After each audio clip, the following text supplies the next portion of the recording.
Hey everybody, this is Rydo and we're back to Yu-Gi-Oh! And video game news. Today is Monday, September 4th.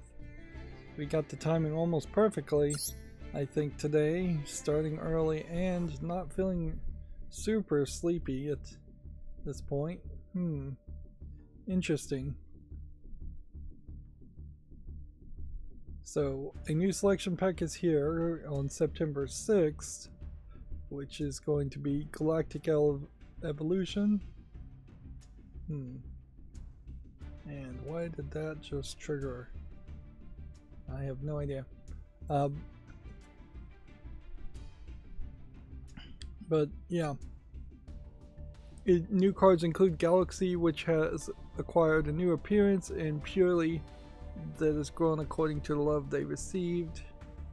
Experience the super galactic powers and guides hope throughout the universe. I guess the card is just called Galaxy and Purely. That's kind of simplistic titles. Weirdly though, it's going to be a featured theme intro for Purely, which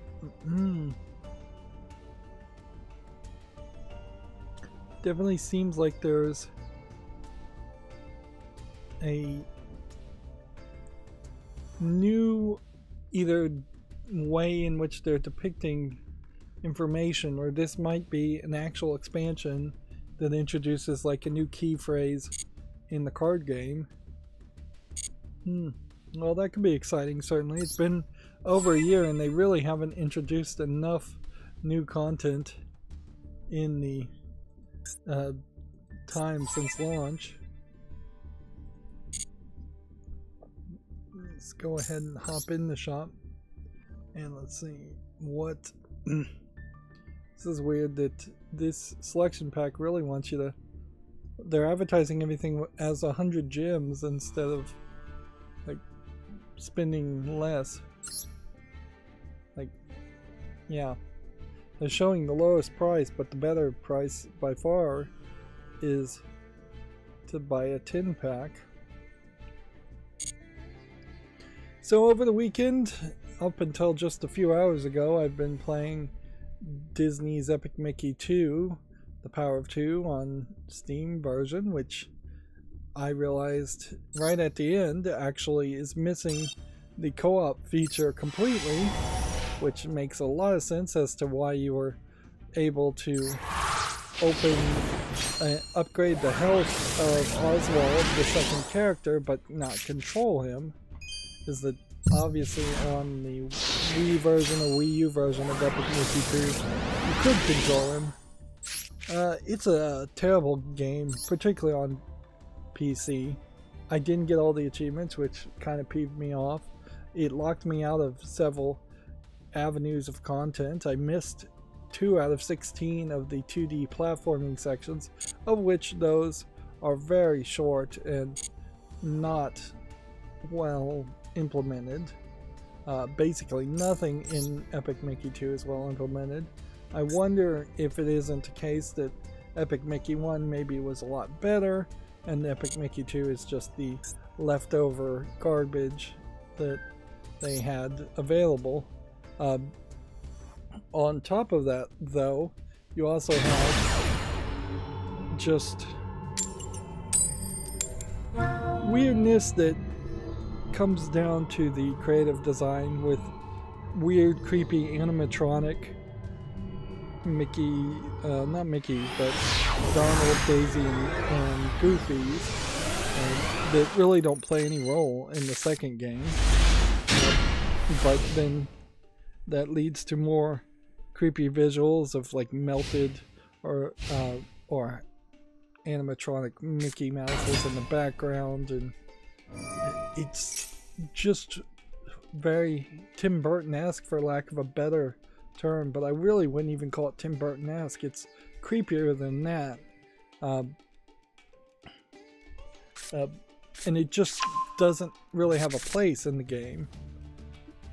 If they didn't have the creepiness, the game would look 100% like it was supposed to be for kids, but it plays really poorly in its design, but also in general in the fact that it it is a very tight double jump as far as the platforming, and the platforms are just barely close enough that you can land on them. So there were several spots where I spent a real long time trying to make a jump that I should have been able to make, and there's a lot more spots where I spent too much time trying to make jumps.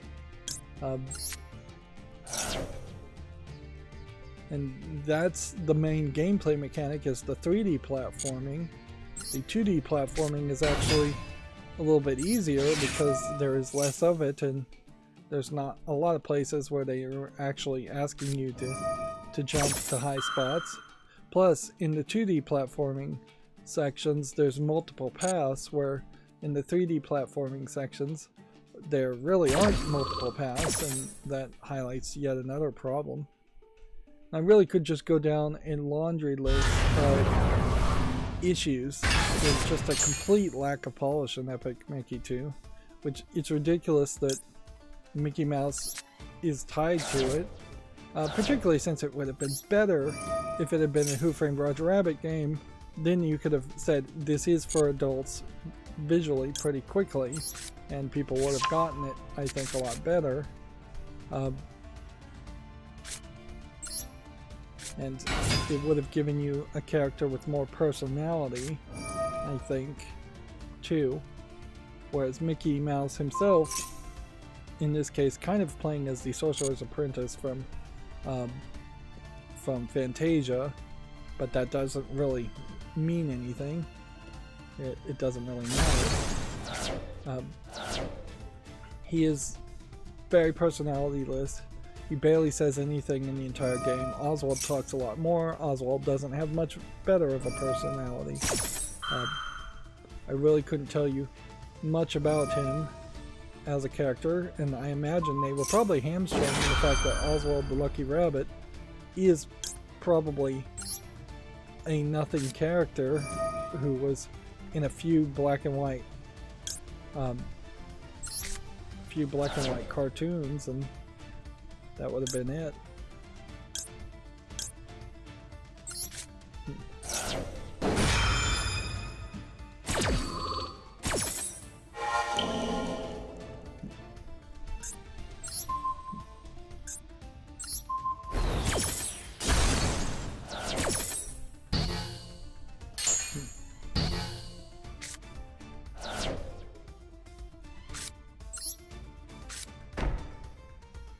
So yeah, it's a real shame, to say the least. And on a certain level, as I now need to think about what's the next game to play, I would like to perhaps play Castle of Illusion and compare it, but I need to take a step back and say, hey, wait a minute.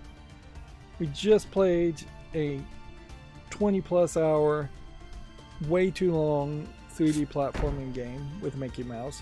It would be redundant to cover another platforming game with Mickey Mouse. I need to find something that probably isn't a platform and doesn't include Mickey Mouse. Maybe I could see myself playing a different platformer, but that's probably a mistake. And I could maybe see myself playing a different Mickey Mouse game, but that's probably a mistake too. I need something more than likely that is completely different.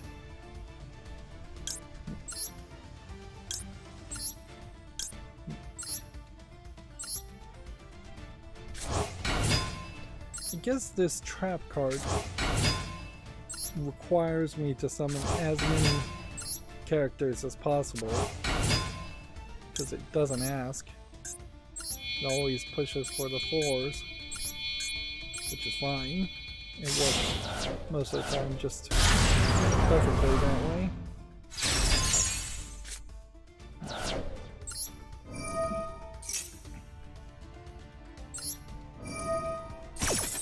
I am continuing to stream on Twitch with the footage, and seems like I'm getting maybe slightly more real people watching and real people commenting. I don't know though if Twitch is somehow manipulating its metrics in any way that I'm actually getting any closer to being able to upload videos. And even if I do get to that point, I guess I have to continue to push forward until recorded videos somehow make up the views and the average watch time and all of that.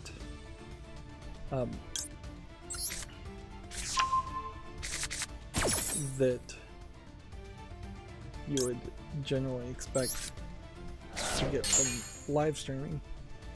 But it is still very much my hope that I get to a point where I'm not live streaming brand new content on Twitch. The Twitch first model does not appeal to me, but it may just be the default thing.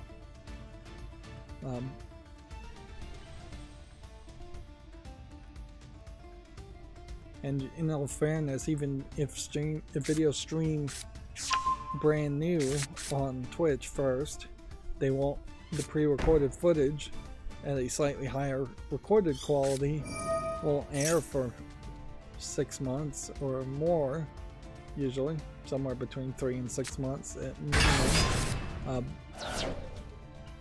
So it would be easy for somebody to forget and watch it again on YouTube. I had to reinstall my email app, K9 Email, and when I did it, it drastically changed the appearance and seemingly removed some features, streamlined features of my email, but yeah, it wasn't really working when I was trying to send out an email. Hopefully reinstalling and resetting everything has fixed that. That being said, Gmail, email these days are fairly pointless. I do have this weird feeling that things that you would have thought the internet would have had forever are getting more diluted. There definitely was a point where it was supposed to be everybody had their own personal web pages and individual websites, and that there would just be a large diversity of websites, and now it's just people go to Google, people go to YouTube, people go to Facebook, Twitter, things like that, but they go to Amazon.com, but they really aren't making wide leaps to other websites. Like, for that point, I just heard about IGTV, which is a website I almost certainly should have heard about before.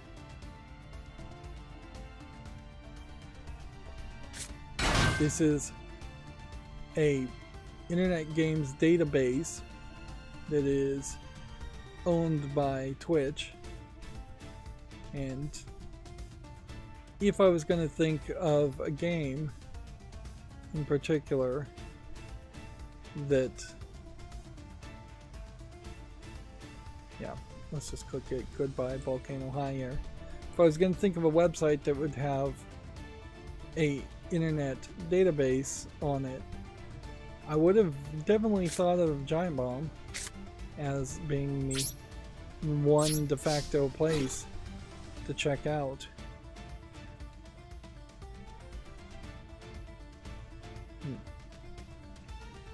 And this doesn't look terrible, and I assume this is the way in which Twitch can get more links to people who would want to watch this game and can get information.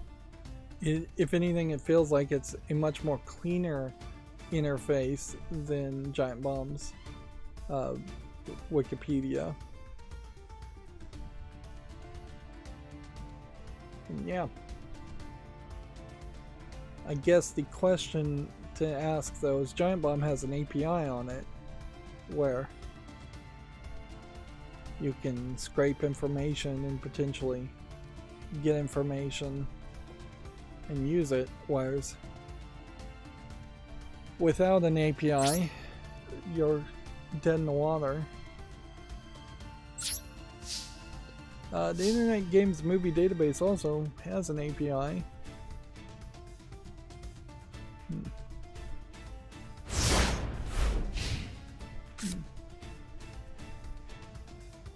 Let's see. Weirdly though, see they're claiming here to have 252,000 games unique, where they say Giant Bomb only has 78,000, and the games db.net, another website I'm not familiar with, is only in the 70,000s, which maybe there really are only 70,000 games worth mentioning, and there's just a lot of junk here. They say they have encryption support where Giant Bomb seems to not have that. They say that they're the only one that allows you to build a competing product, which that's interesting. And then they their protocols and formats are JSONs, REST, and protobuf, which I'm not familiar with protobuf. Whereas Giant Bomb is JSON and XML and REST and JSON-P. I'm not sure what the difference between JSON and JSON-P is, and frankly XML is probably not too different from JSON. And then the gamesdb.net is XML REST. The real question here certainly would be, what can you pull from their database as far as video and picture information?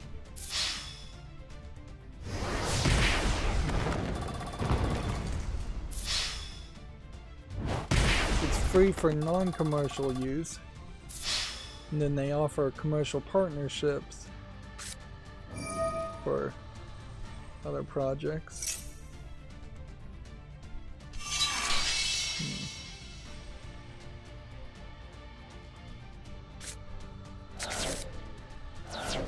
You're only allowed to do 4 requests per second, which is probably not that difficult if it's just one person using it, and way too few if it's even 4 people using it. And frankly, at the speeds and the amount of data you might be getting, 4 requests per second might be not enough.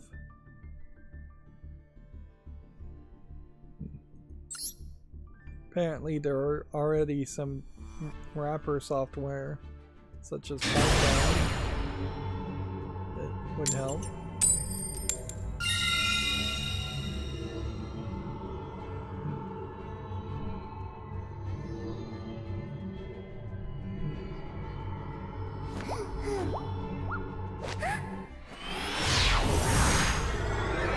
Inherently, that's what you're going to lose, though, is if you can't get a small thumbnail, if you can't get a regular thumbnail, if you can't get a trailer video or like a pause screen video, when you're trying to potentially build your own front end for all those legally collected ROMs of yours, that there are other sites that would work better in that way.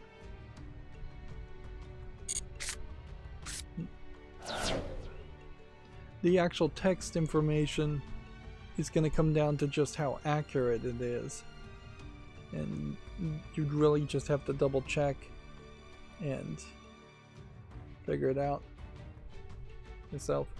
Now here's an interesting thing on this page, is they're letting you find out all the ESRB subcategories on top of the PEGI and Zero, which is Japanese. PEGI, I think, is European. I've never heard of GRAC, but I bet that's probably the German ratings board, if I was to guess.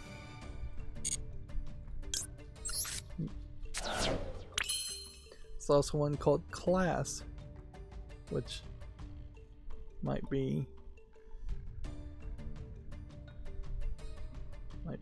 something like the Chinese board, or it might be some other board.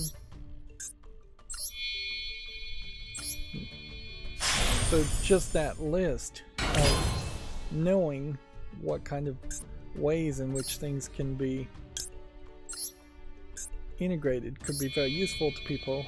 Certainly like Steam might do better if they integrated their game information. Although in all fairness, Steam getting games brand new is probably not going to get that much information from a internet games database type service.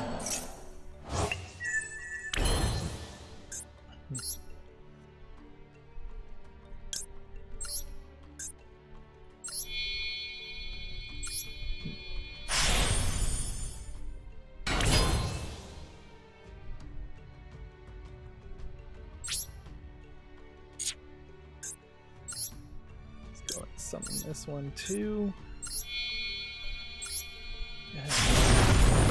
Such a slow process. First turn, spend half your time. It does have artwork, so you can get like a alpha channel information, a checksum, a height, image ID, URL, and a width, which URL I guess then is a direct bit of a direct link to download the image. Then characters, character mugshots, collections, company information, company logos, company websites, cover art.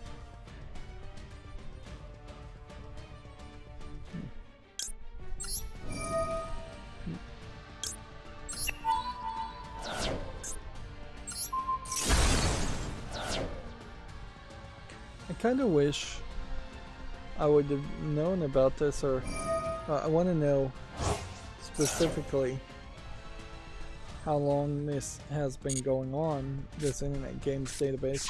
If it was acquired in 2019 by Twitch, it was acquired very quietly because I didn't hear about it. There's quite a long list here of categories. The only thing I'm not seeing is video. Nope, there is a game video. Section 2. Checksum, the game associated with it, the name of the video, and then a YouTube link or some kind of other URL. And they're straight up showing you how to use just Linux C URL to download it. If you were going to make a simplistic, like, script in Linux.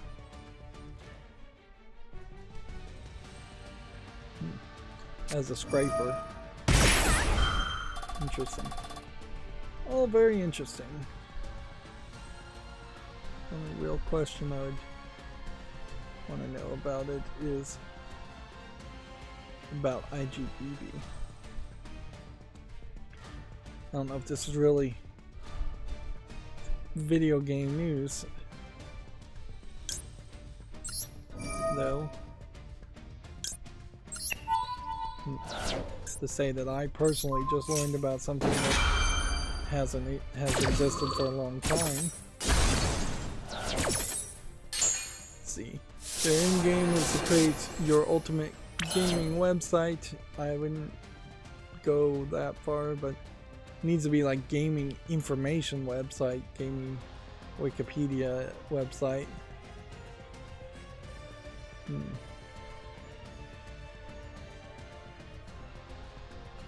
Not a lot in the About Us section. It's kind of small, clean interface. The only real thing I guess I could try and find out is just how many people are communicating. But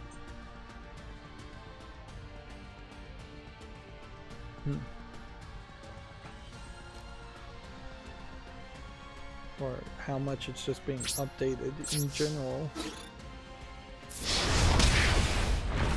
Because it could be a thing that the Discord is dead for this website and nobody's heard of it, or it could be that there's millions of contributors and I've just not heard of it. Just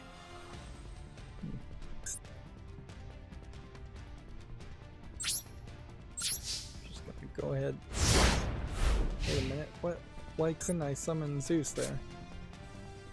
I think I missed a move there. They are keeping up to date with events, certainly. So, if, say, this Super Mario Wonder Direct, let's click on this one. Let's see what that does. Seems to link to a YouTube video, which is funny that any of this is linking to YouTube videos at all. And then it talks about each game that was showcased on this event in a nice clean way. Which, yeah, find that somewhat intriguing.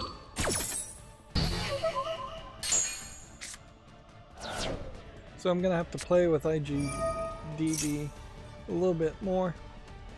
If you'd asked me in general, was there some kind of IMDb equivalent for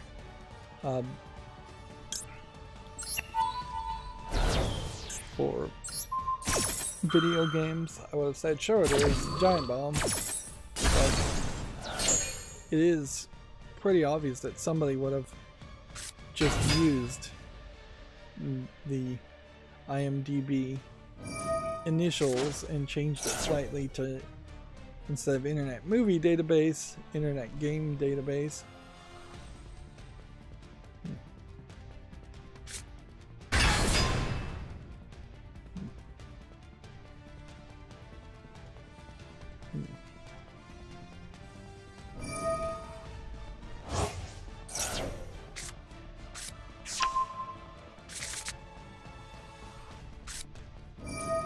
We do have a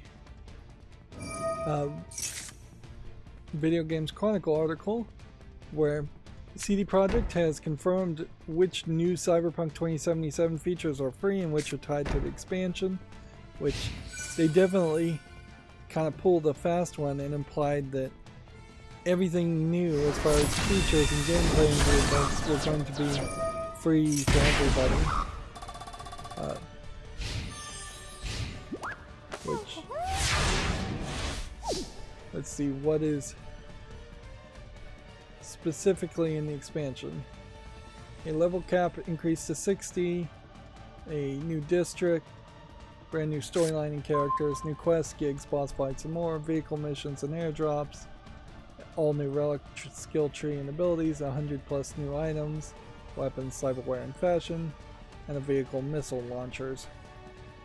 Whereas the free stuff is just redesigned skill trees and perks, revamped cyberware and new capacity systems, vehicle combat and car chases, combat AI. So inherently, for the free, you get combat and car chases against AI since it's a single player game, but you don't get the missile launcher. Let's see if this works.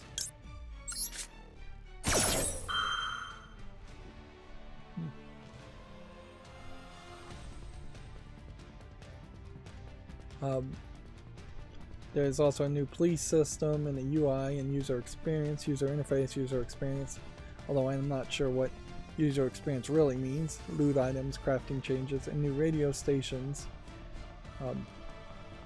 including a community radio station called Growl FM.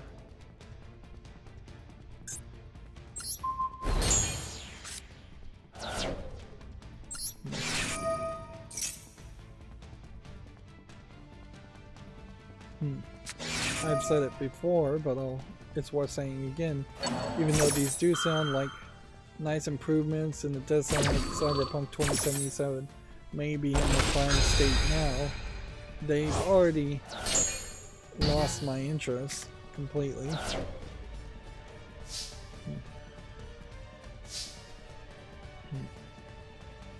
Okay.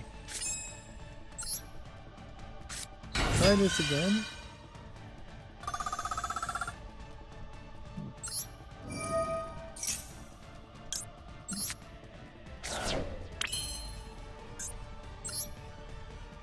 We want to summon this.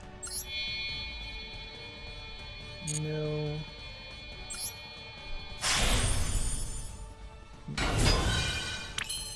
Let's go ahead and activate this because this is going to kill me. Let's go ahead and do this.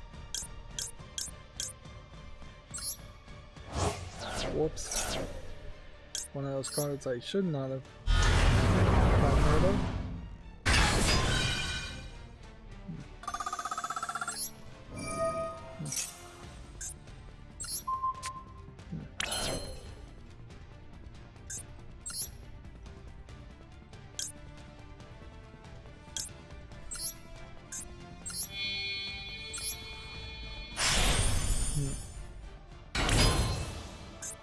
Should be able to pull this off.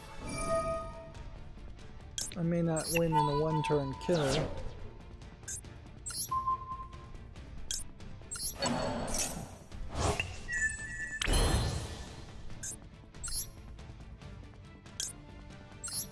But I think I will do good enough.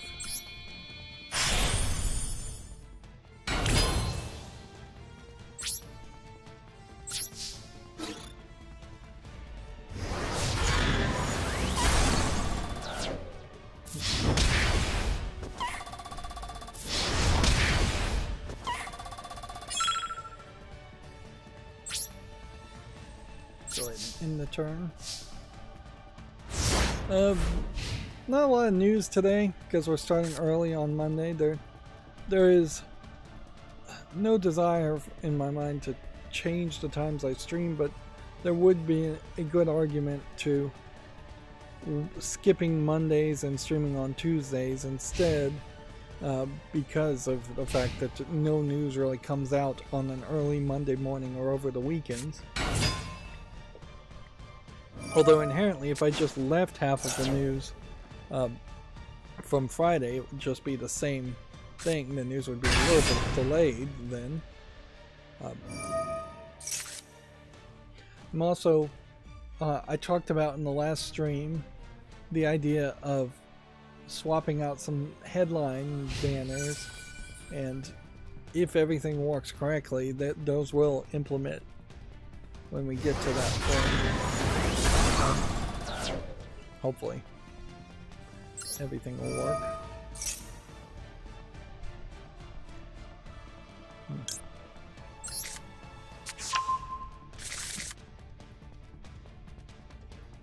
But yeah, apparently there's Video Games Chronicle has a Toshihiro Nagaoshi interview, and the quote here is, "I will not betray my fans." He was the former Yakuza director, and he's talking about his life under NetEase and how he's approaching his next cinematic franchise. Which, I guess if you want to read that article, check it out on Video Games Chronicle. Now this is weird. The videos, the pictures are not fully loaded in.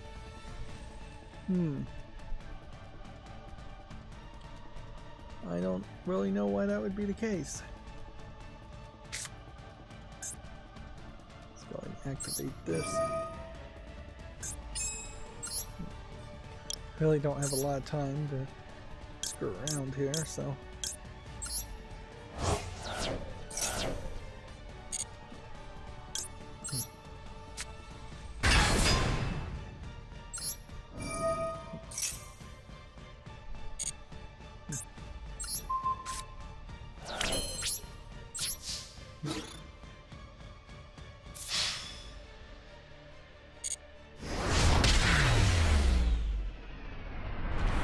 Want to take as many victories as possible. That's how we usually go in this early part of the month. before there's a new event that starts taking up all my time.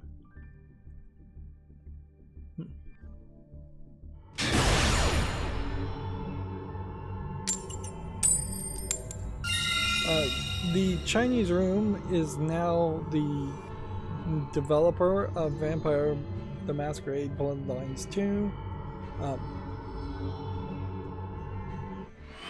which, yeah, this game has been in basically development hell, I think, and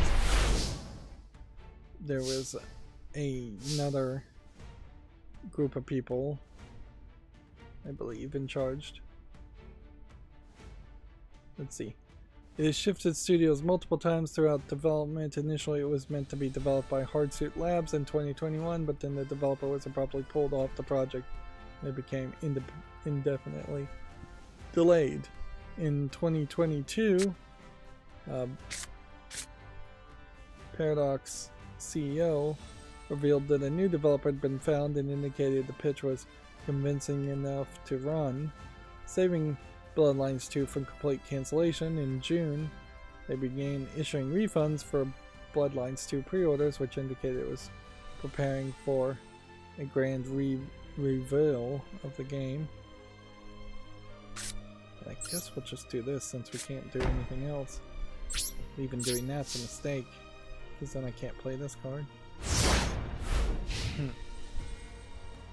So there was only this Hardsuit Labs that had been announced before, which I have no idea who Hardsuit Labs is as a company. I've never heard of them, but second party developers, I wouldn't be surprised if I haven't heard of a lot of them.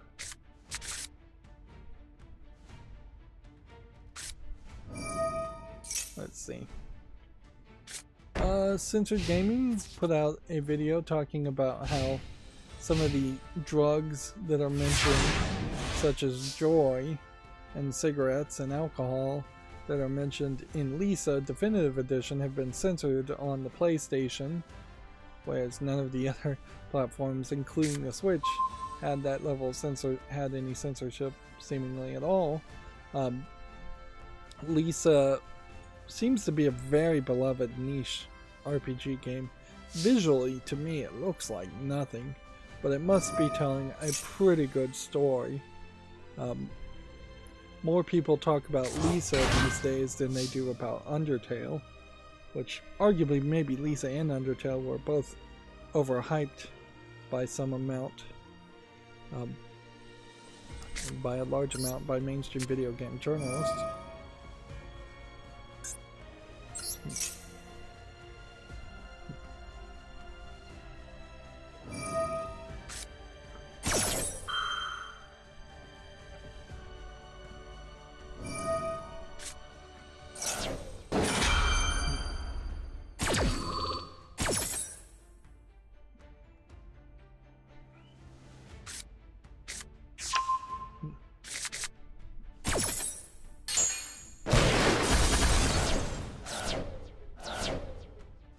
Okay, I have no idea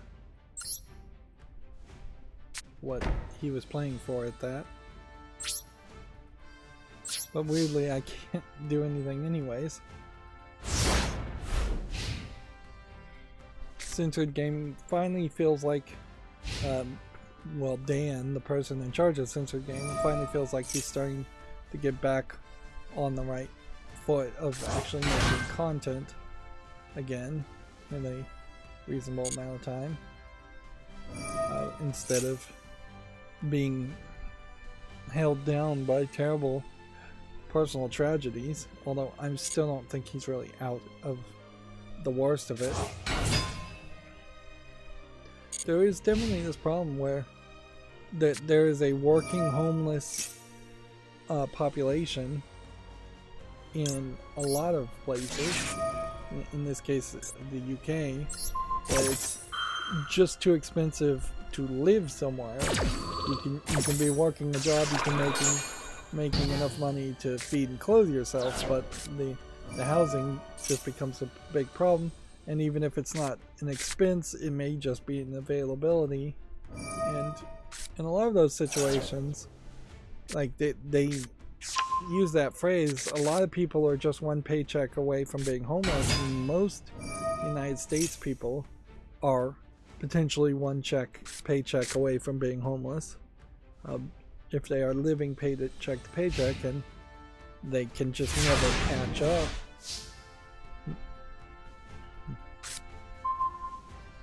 It's a real dangerous, bad situation. And it's not like humans have always been in that situation either. A lot of people just would claim some land as their own and build their own house, and that would just be their home, their homestead. There wouldn't be fees, taxes, banks, and things like that.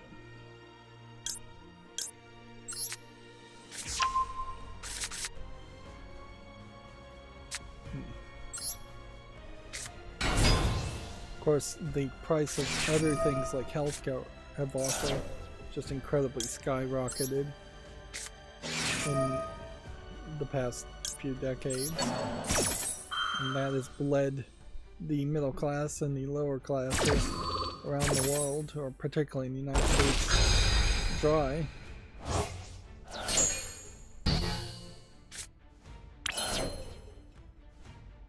And of course, people are getting paid less and less just due to inflation, even if they're not being officially given pay cuts or being fired and forced to take a lower paying job. Inflation has risen in the United States way more than the average raise has happened.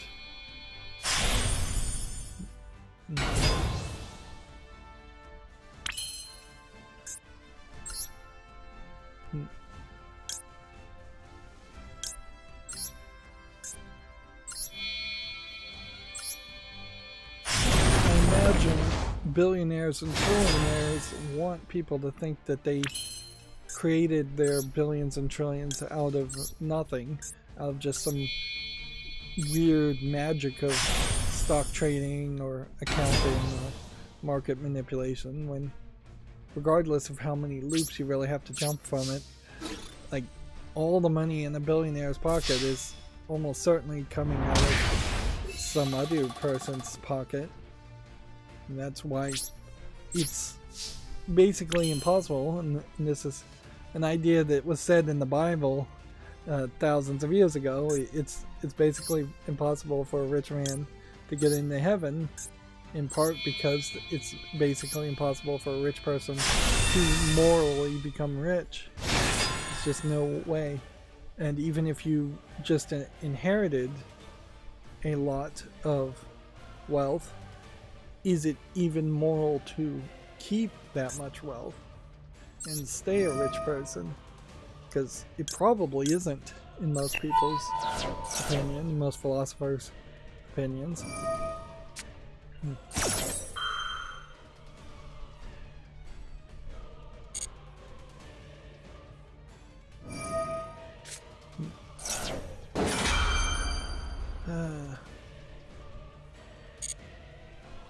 Are these two going to actually do anything? Speaking of economics, SAG-AFTRA, video games actors apparently could strike over AI concerns and wage demands. Once again, artificial intelligence is putting members in jeopardy of reducing their opportunities to work. Now, I will say I perhaps naively didn't think there were that many people in SAG-AFTRA, as far as I assume this is pretty much just voice actors working on video games. But I guess there was some amount there, and in some level of almost solidarity with the other strikes, the actors and the writers strike. It looks like video game workers will strike potentially too. And yeah, I kind of naively thought they would leave video games alone, and thought that this would be perhaps a more of a heyday for video games, as they would become the form of entertainment that was still being made during the strikes and that people would turn to instead of watching like TV or movies.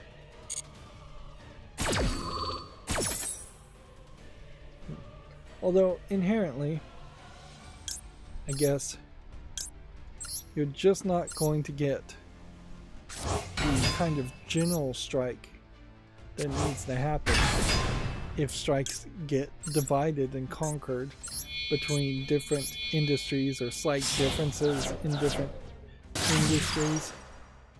Like, everybody needs a raise. I just finished saying it, so it would make a lot of sense for everybody to be on strike at the same time, saying, hey, the entire economy can just collapse now instead of doing it by inches later, or corporations are just going to have to cut into their massive profits and start paying people more.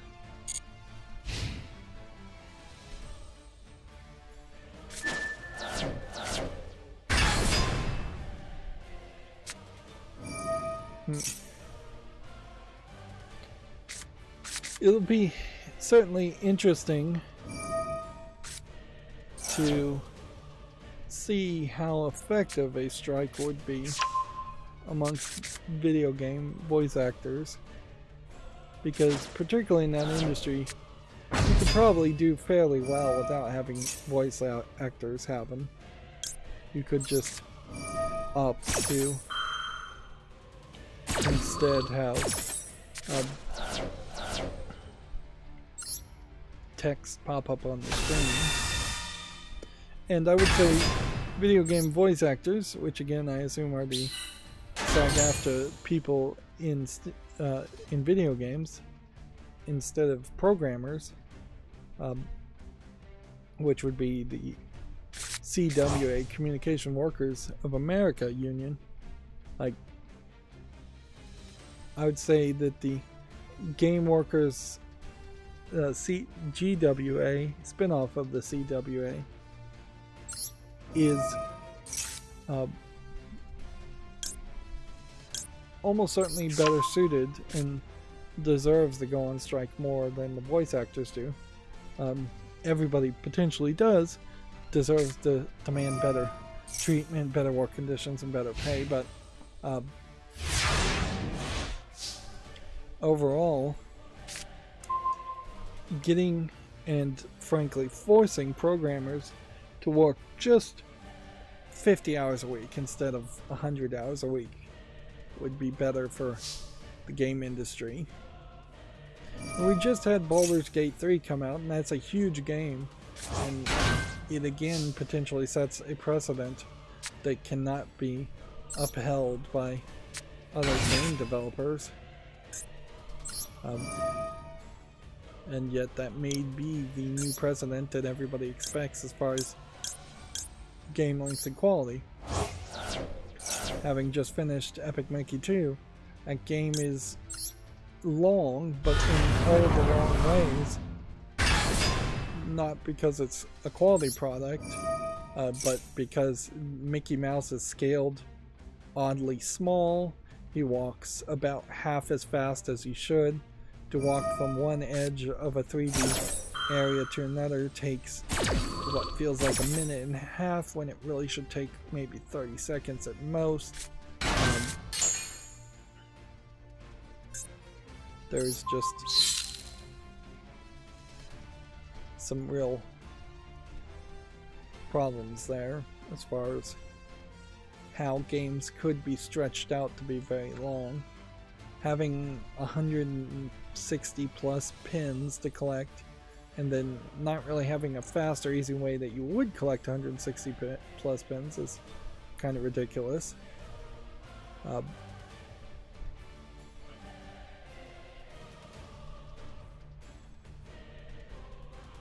So yeah.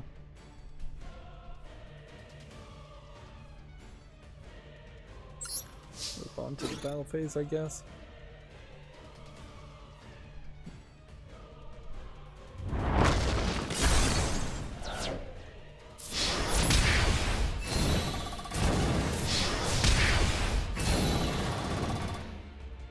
Probably should schedule some videos and take a day or two.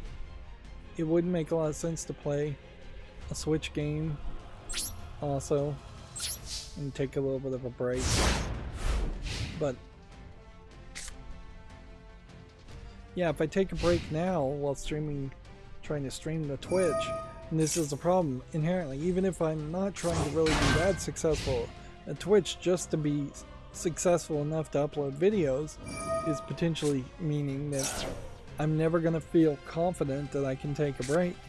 And it's way worse on Twitch that you have that feeling than on YouTube, whereas YouTube's metrics really don't matter that much in the short run. You can take a little bit of a break and have like one successful video and then take off 2 or 3 weeks and then only release another video that's successful and you're still fine. Whereas Twitch, it feels like you just gotta stream and stream and stream and stream and stream to get watch time up, get average viewers up. On top of that, the YouTube Shorts aspect, I think, has not even been addressed by Twitch at all. There's clips, but I don't think clips can easily be made, nor would I really have a way of making a clip without just uploading it on Twitch.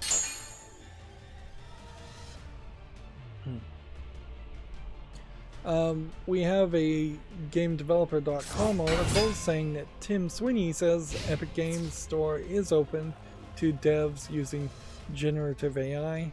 The quote here is, "We shouldn't assume all generative AI is terrible or infringing," which, yeah, I think this is an argument that is just they're going to try and boil people on, boil like a crab.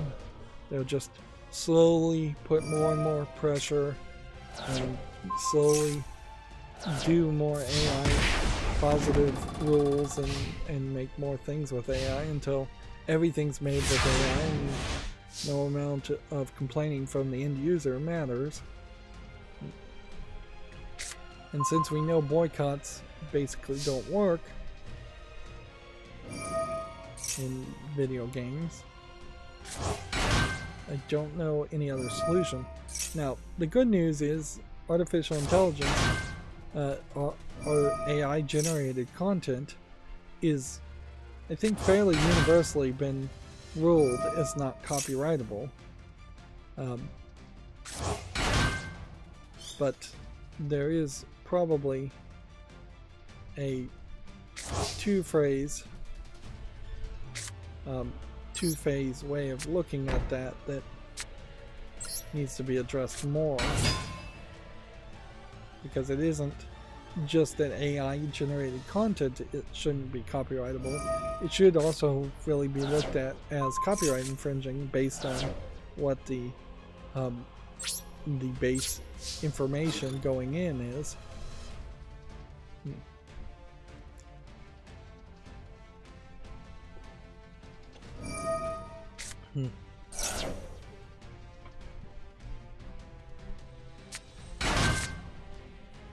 A lot of people, I imagine, don't care if their content is copyrightable, particularly if they're a low effort asset flip creator, as long as they get that initial sales. And currently, I would say all AI, for the most part, does look terrible, but that will change in a matter of months, if years at the longest. There almost certainly will be next generation artificial intelligence generated stuff that looks great. And at a certain level, what the Unreal Engine 5 is doing with its nanite concept is not that different from artificial intelligence as far as breaking polygons down into smaller polygons for better textures. The only difference there is the nanite project in code doesn't seem like it is actually built around any using of anybody else's content. Deep learning super sampling is not that different either from AI, except for the fact that it is only sampling, usually I think, previous frames. But maybe I'm wrong about that. Maybe deep learning super sampling really is built off a base of copyrighted pictures of clouds, which it uses to render a frame of a cloud in a video game.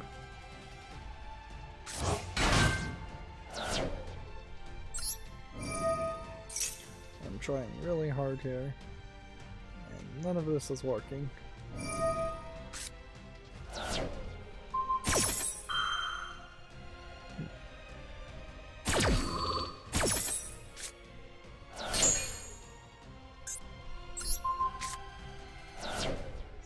That field spell, I guess. We talked about it in the last stream. Volition is shutting down, and they put out this super long purple, although it looks black on my preview screen, text here. This is just a huge 3 to 5 sentence paragraphs, 3 of them, which inherently, the fact that so many people do these pictures of longer tweets instead of making it text that people could read on multiple tweets, or making it or in some other way giving the full context, is a failure of Twitter. And it's been a failure of Twitter long before Elon Musk was ever involved with it.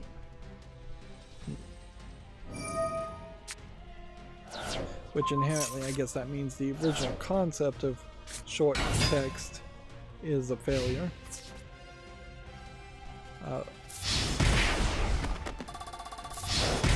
But you certainly could make a service that is more along the lines of this is mostly short text, and that would work fine.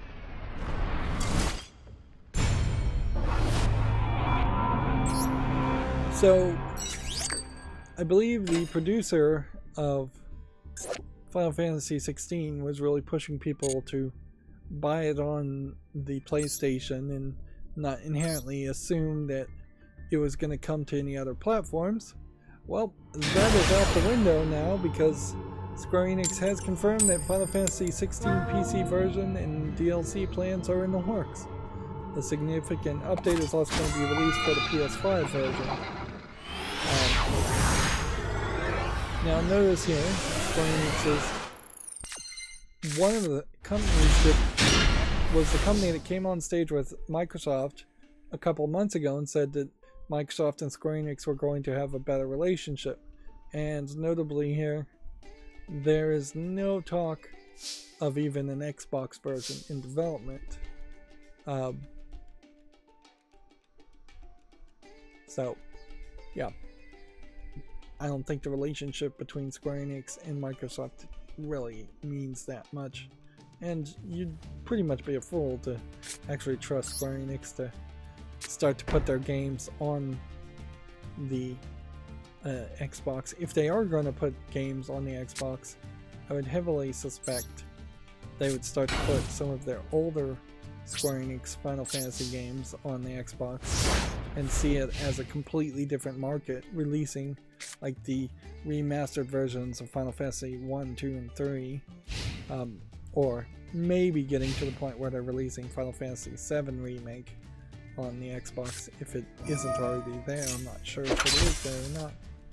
Interesting new animation for Swords of Revealing Light, although very few people actually play that card these days.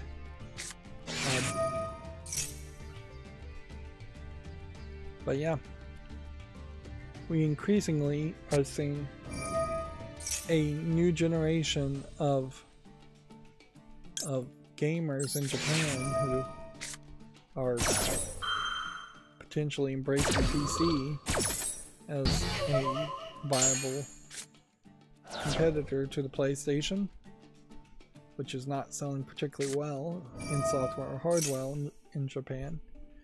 Now, the Nintendo Switch is still a Nintendo product with Nintendo exclusives, so it's selling incredibly well in Japan, and unfortunately the Famitsu sales for hardware doesn't include PC, so we can't really get good comparisons from my sources as far as what PC softwares would be, sales would be. I'm sure Japanese companies kind of love that as a concept too, that they can hide behind anonymity.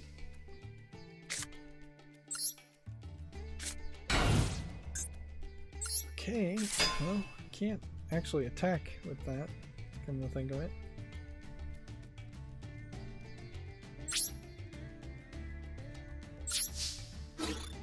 The Swords of Revealing Light, slowing down the game. Final Fantasy 16 coming to PC doesn't particularly enthrall much, though, because you still would have to want to play Final Fantasy 16.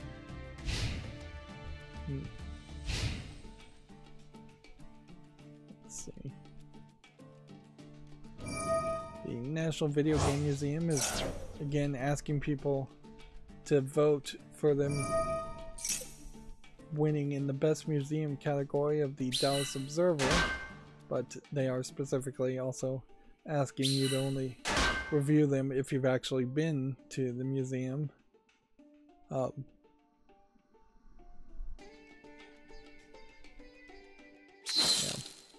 Which otherwise, like the last post that they put on Twitter was July 1st. It's like July to August 16th and 11 hours ago. They have a pin tab here from 2019.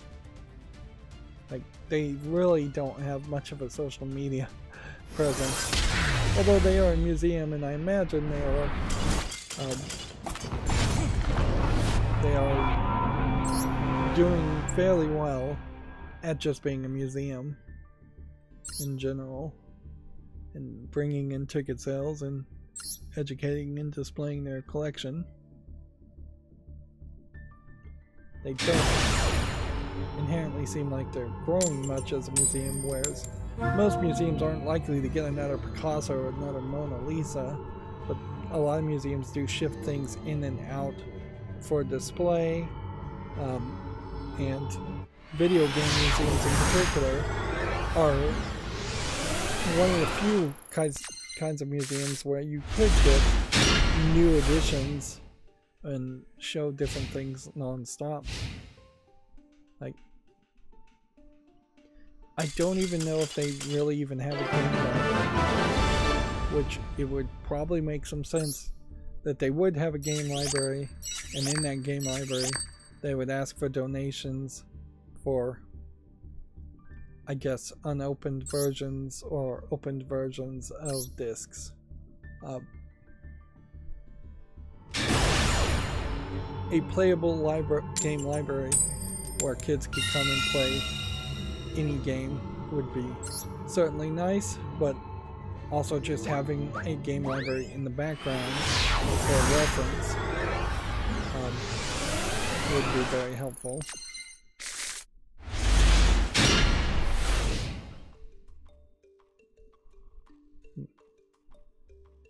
Moving on, GameDeveloper.com says Yoko Taro's global version of Sinnoh Alice will shut down in November.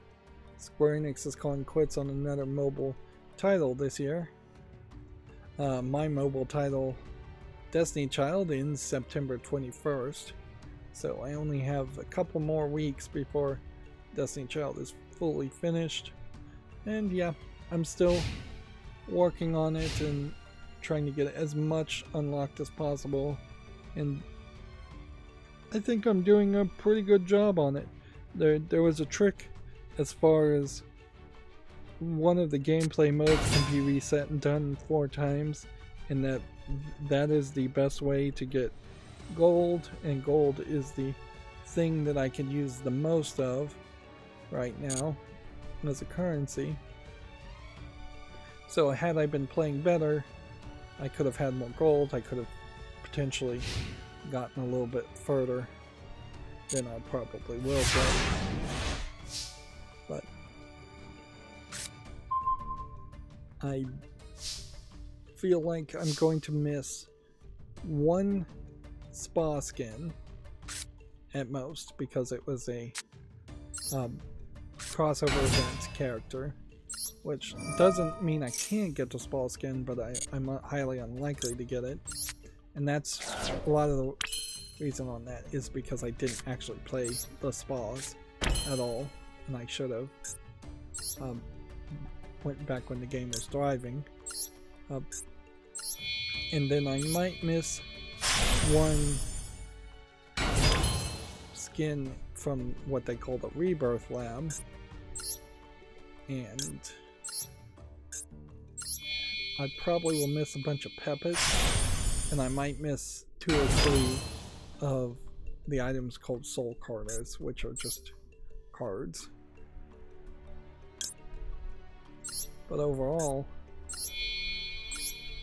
hundreds of characters, hundreds of outfits, all of the backstory should be unlocked, unless something goes really wrong. I guess if I ended up just incapacitated for the next 2 weeks, there might be a problem there, but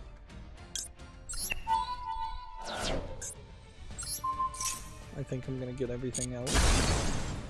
On top of which, depending on what gets eliminated and what gets kept, I'm just going to have a ton of stuff. And potentially a ton of extra currencies that won't really matter that much. I think I missed a step there, but whatever. Sinnoh Alice is not a game I ever played, to get back to the news, but it is one I've heard of. And then the new replacement adult game that is going to replace Destiny Child, potentially, Tinka Fuma, I think is the name of it, which is just straight up adult content. I'm questioning if maybe there's not enough updates or fast enough updates, or if maybe it's a really new game. But it does kind of feel like fairly early in the first couple of weeks of playing, I've already hit a plateau of as far as I can go, and without being able to go further, there is a concern that I wouldn't want to play. Inherently, in any kind of daily quest style game, if you're coming back 1, 2, 3 days and you're not unlocking a new level or leveling up a character or doing anything that feels like real progress, then why would you want to come back to the game the next day? And once you get out of the habit of a daily quest style game, you are unlikely to get back into the habit. That being said, that exact same problem is also becoming more prevalent with the Lower Decks game, which Star Trek Lower Decks game never really had enough content in it. It's too slow of an experience.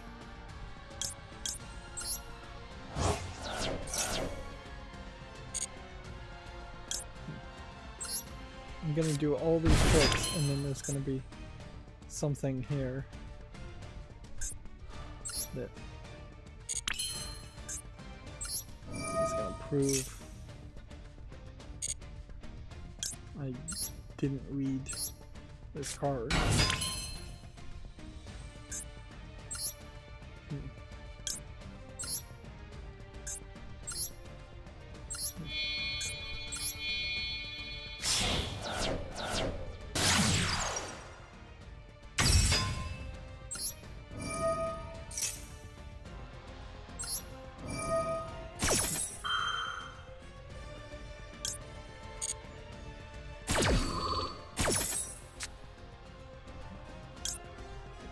Send that back. Put that in the graveyard. Activate that.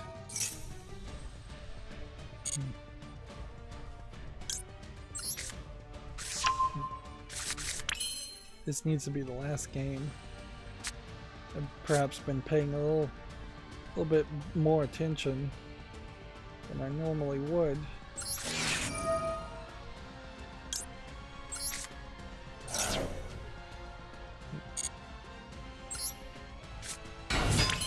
To plant Yu-Gi-Oh! Instead of paying attention to the news.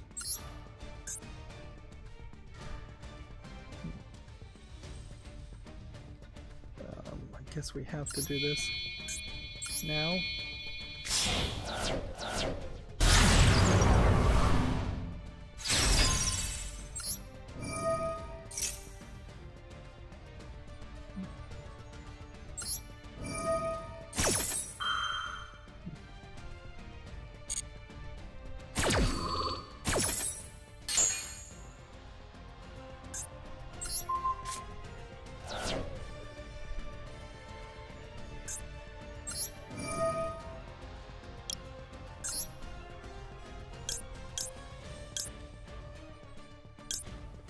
Guess maybe if I summoned a 3 instead of a 4.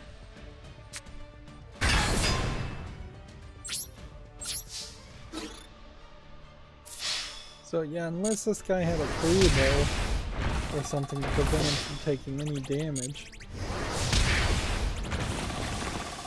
he was pretty doomed.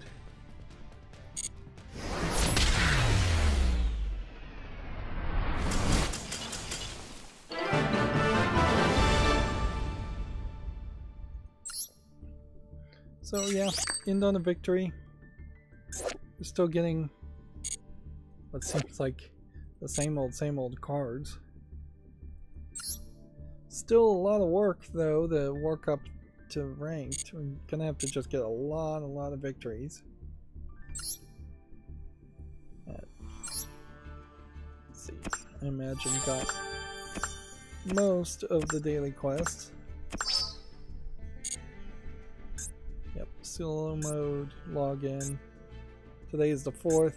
We've logged in 3 days. I'm already 1 day behind. That's not super surprising. Right. So what I've been doing before with the web peak, when I was done with Yu-Gi-Oh, is I've been grabbing my keyboard and pushing a shortcut to trigger the next automation.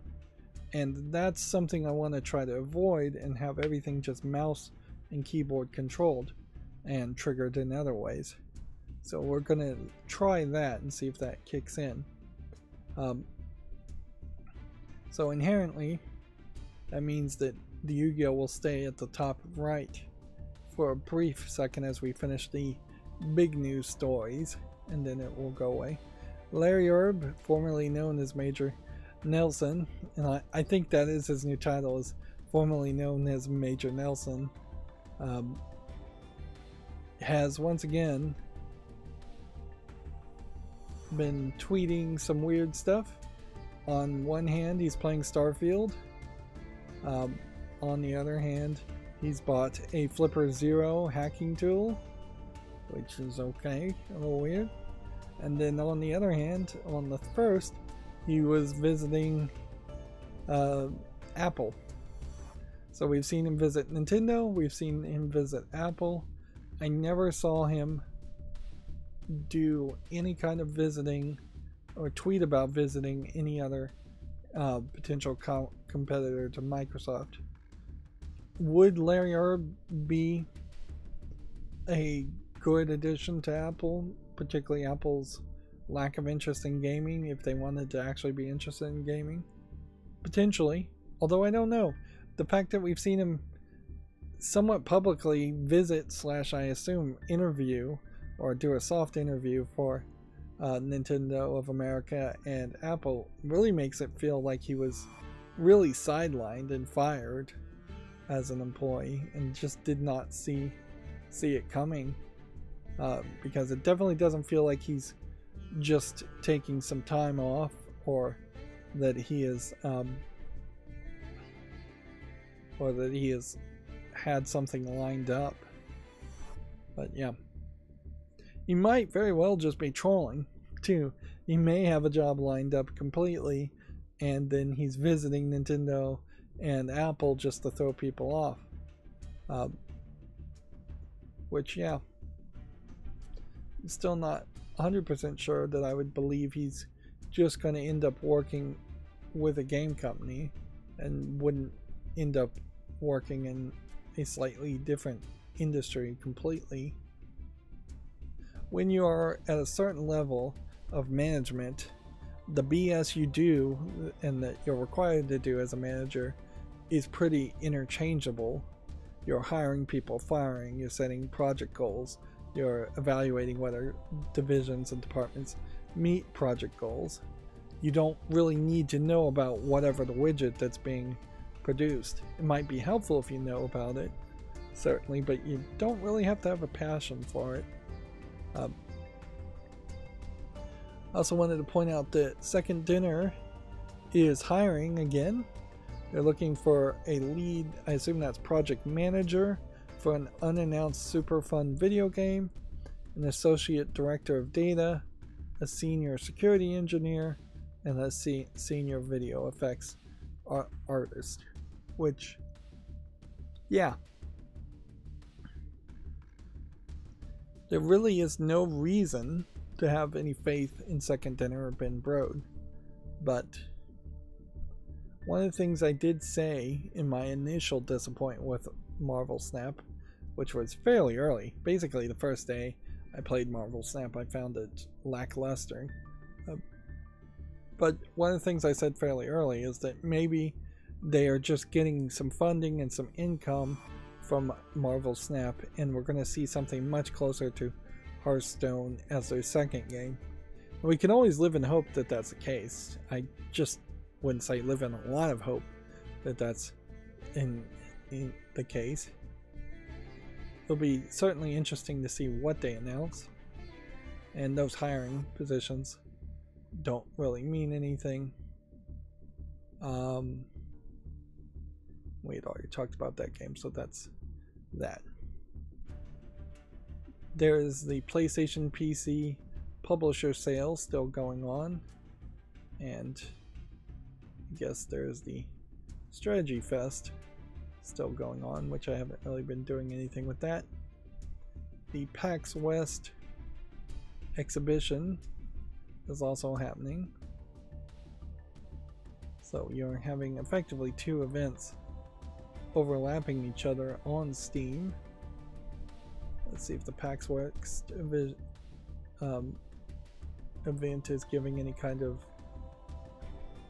stickers or anything. Wow. One of the things that I notice here is how much of this art really looks like older games, but they are new names.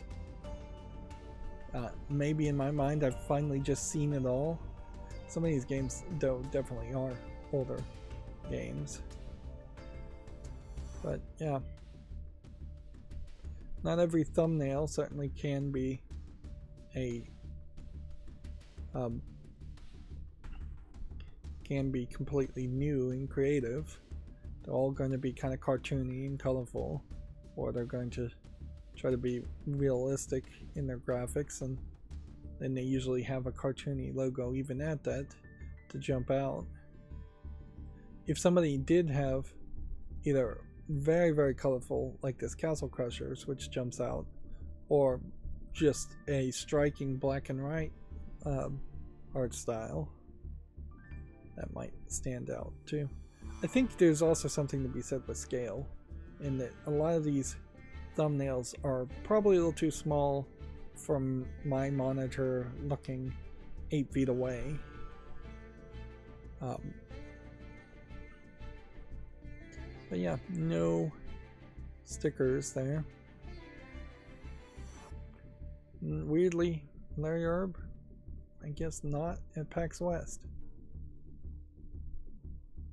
Which there is kind of a high amount of that happening, certainly too, where somebody that works for the video game industry, does not go to events that are more for fans like PAX. I don't think anybody of note actually goes to PAX. Maybe the developer of Psychonauts 2, Double Fine's CEO, maybe he goes to PAX and that's about it. But yeah, it would potentially make some sense for Reggie Fils-Aimé, who has nothing to lose, to potentially go to an event like PAX and maybe do signings or maybe give a speech there, if they even do speeches at PAX. I'm not sure they do, or just walk around. But I guess PAX also is weirdly not a place where you're likely to see new games at all. PAX West, it was the original PAX. It would make all the sense in the world for next year for a PAX West to happen a few weeks, if not a month or two, before the time that an E3 would happen, and that they would really try to claim that time for their own. Particularly if PAX is not really around game announcements, it would make a lot of sense to put it in the first quarter or second quarter of the year, even earlier. But something has got to... Some of these events need to get away from being fourth quarter, fall, and winter, and need to spread out throughout the year. Okay. So, there's the first banner.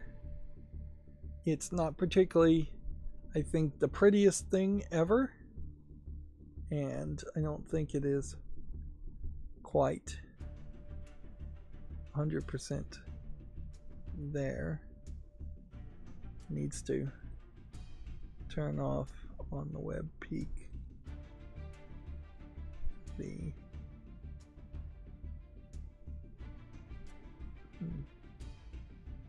think display capture. Nope.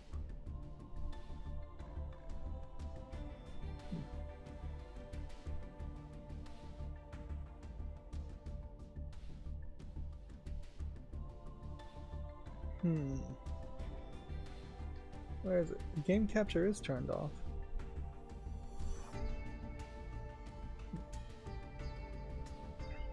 So yeah, that immediately turns on the auto blur, or the blur when I go to the left now.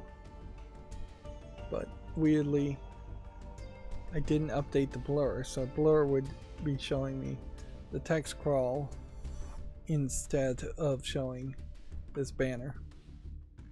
But it will look, I think, a little bit better.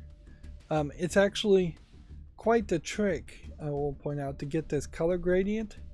You can get a color gradient using text on OBS, and there are plugins to make gradients, but I don't want to install more plugins. I want to use less plugins. So what I was able to do is find a full square block ASCII font.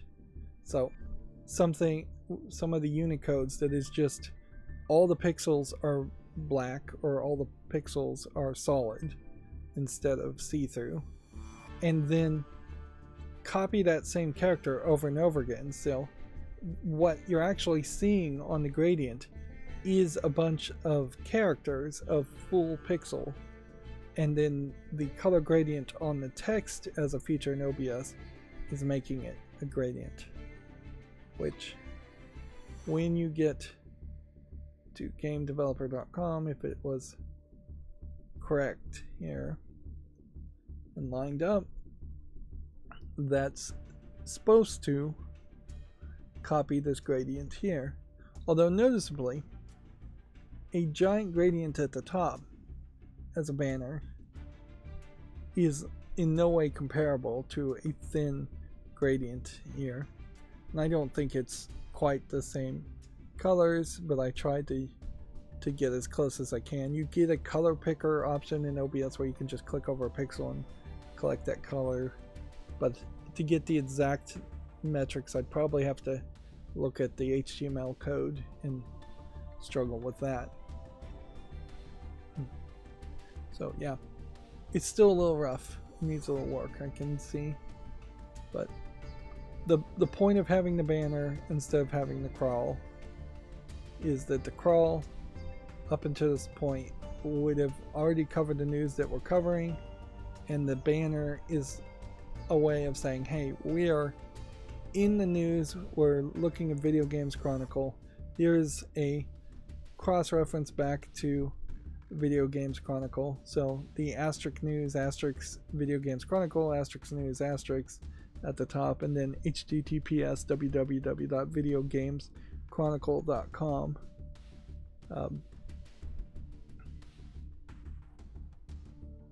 Let's see. And yeah, at the moment, I think the best thing to do to fix this is we'll just turn off the visibility of the text crawl.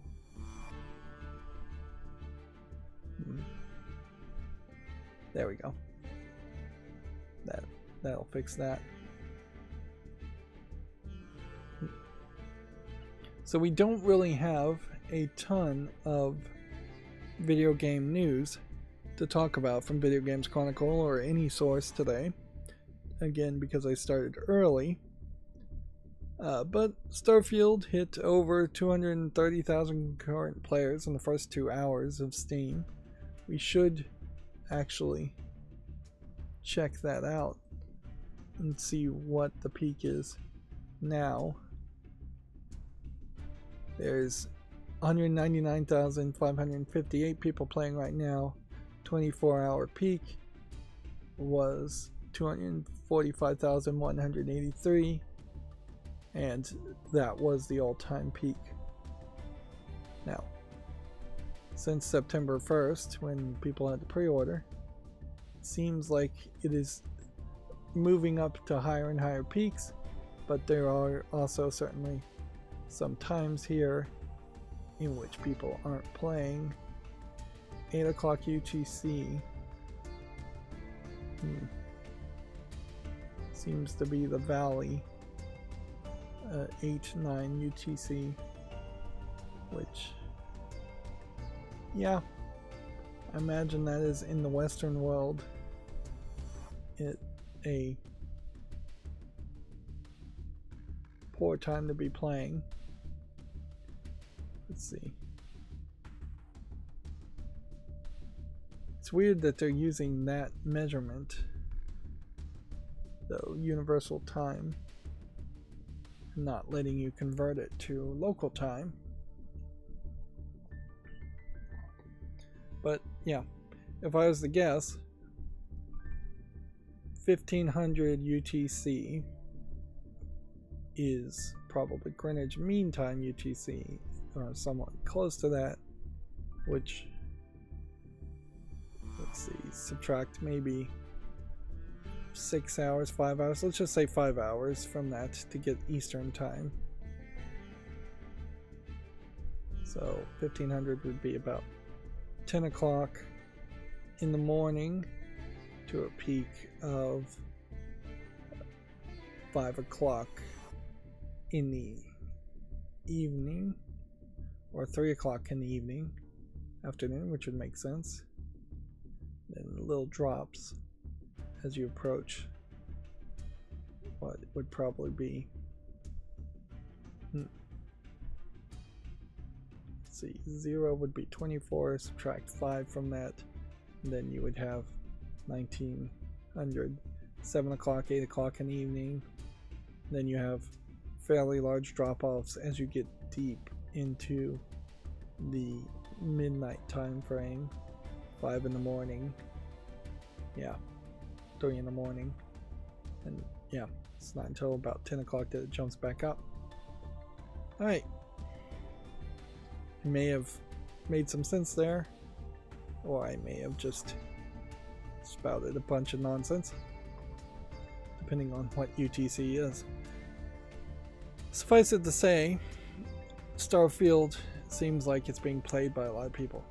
Now, I do think it feels like there's a lot of nonsense being spouted in general, but I do think there are some people that are probably a little dissatisfied with some of the aspects of Starfield, and I also think there are a lot of people who are never going to give it a chance, or who are making complaints that are being seen by most as not very valid complaints about Starfield. At the core of it, I think Starfield may not feel quite like a Fallout game or a Skyrim game because it's not that weird. It may be a little bit more streamlined than what people are used to from Bethesda games. It might be a little bit smaller in the important aspects. It's still buggy. There's a lot of talk about different graphics card things that I'm sure not that many people really care about. By the way, I suppose it's worth pointing out that the reason why I did the banner is that I was trying to emulate this banner here, and yeah, not sure I really did it justice, but I was trying to make the colors more themed. Otherwise I would just use my default artistic skill, which is to say none, and just have it all on black text, black background, or white text, black text on white background, maybe. I don't know. PlayStation PC games are on sale next week. I think we are at next week at this point, up until September 7th, so 3 more days. FromSoft is investigating Armored Core 6 PC save data issues. None of these stories are new. Good Old Games Autumn Sale has been updated with a new free game. EA will reveal its first World Rally Championship game next week, so yeah, September 5th, tomorrow. This looks like this is new. Chinese Room taking over Vampires the Masquerade Bloodlines 2, which guess we've got the time, so let's just hit play on the announcement trailer and see what it looks like, even though it's blurred and small.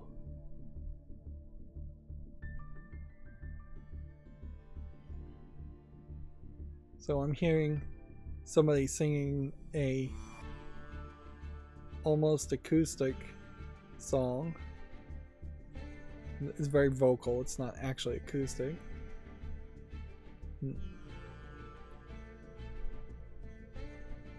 Now the bass has dropped.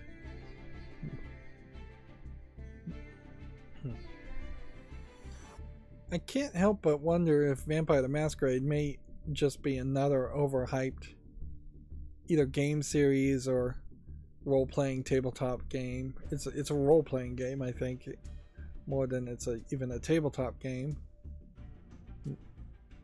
But yeah, I wouldn't be surprised if very few people actually play Vampire the Masquerade in any form factor, and it just gets talked about by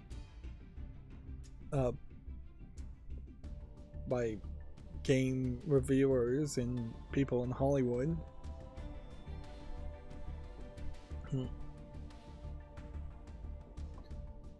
There definitely are writers for TV and movies that just lean on the same tropes, like, oh, we need to make a Halloween episode, let's have some LARPers that think they're vampires, let's have some goth people. Let's see, we had already talked about this, but Video Games Chronicle has it too. Actors Union SAG-AFTRA could launch a video game strike over the wages in AI. Inherently though, if they striked just on wages, then that changes some things in some states.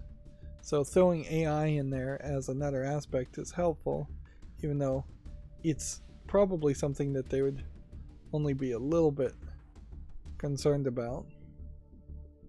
I assume these are just SAG-AFTRA people.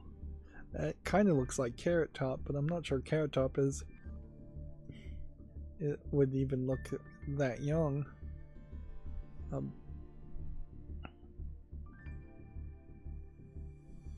Let's see. They want an 11% increase in wages for game performers, which is the same they're seeking for those who work under film and television contracts. In a lot of ways, they probably see if they can get a victory or a contract with video game companies as a smaller, easier to defeat enemy that might set some precedent to force Hollywood to go to the negotiating table, which I'm not 100% sure I believe that Hollywood wants to. I think Hollywood may very well be happy to just let the entire industry fall apart. Wouldn't it be crazy if it turns out that the likes of Harvey Weinstein being in jail was the last straw as far as anybody being in a position of power being willing to negotiate with the unions, although I doubt that's really the case. I don't know anything about Harvey Weinstein's business practices, and it probably, if I was to guess, was just as cutthroat as all the other Hollywood production companies.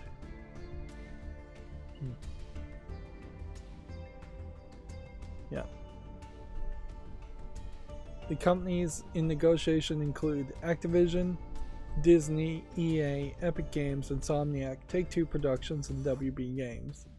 Which, yeah, Activision Blizzard has their own thing going on.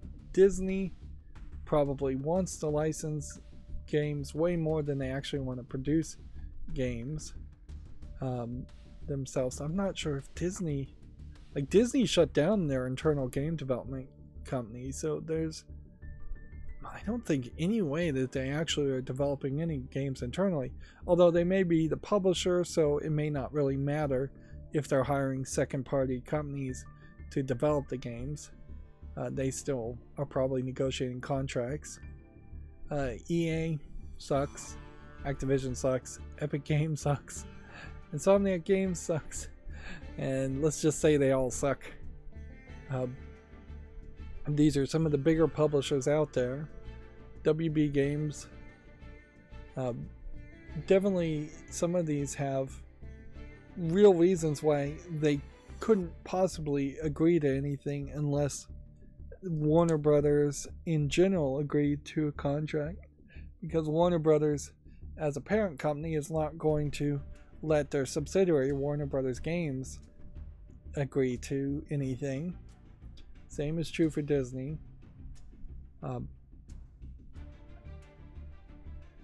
If a significant number of these companies went out of business or were just being struck for a very long time, or just lost at the very least the ability to have voice acting in their games, it might be better for the game industry in the same way that a small collapse in the stock market could potentially be a good adjustment, cooling off period in general.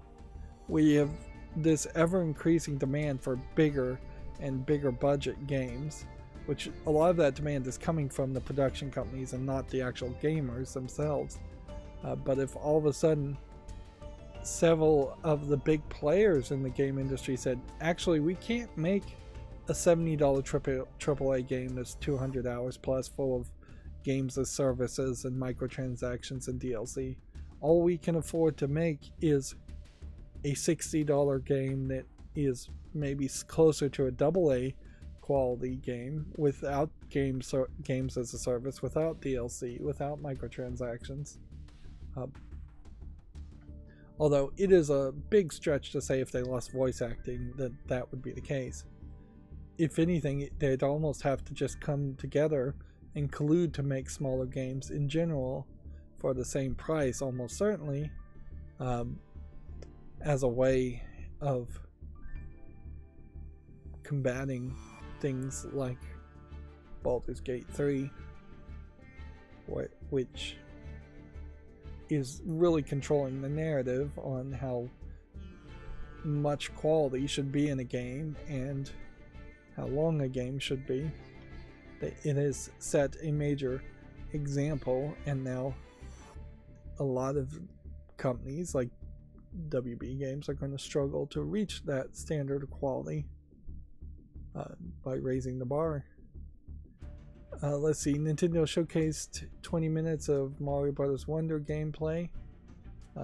After that Nintendo showcase, though, there's really nothing else said about it, which maybe that's a bit of a problem in general with some of these Nintendo Directs, is that they are too scripted, too controlled as far as the messages go.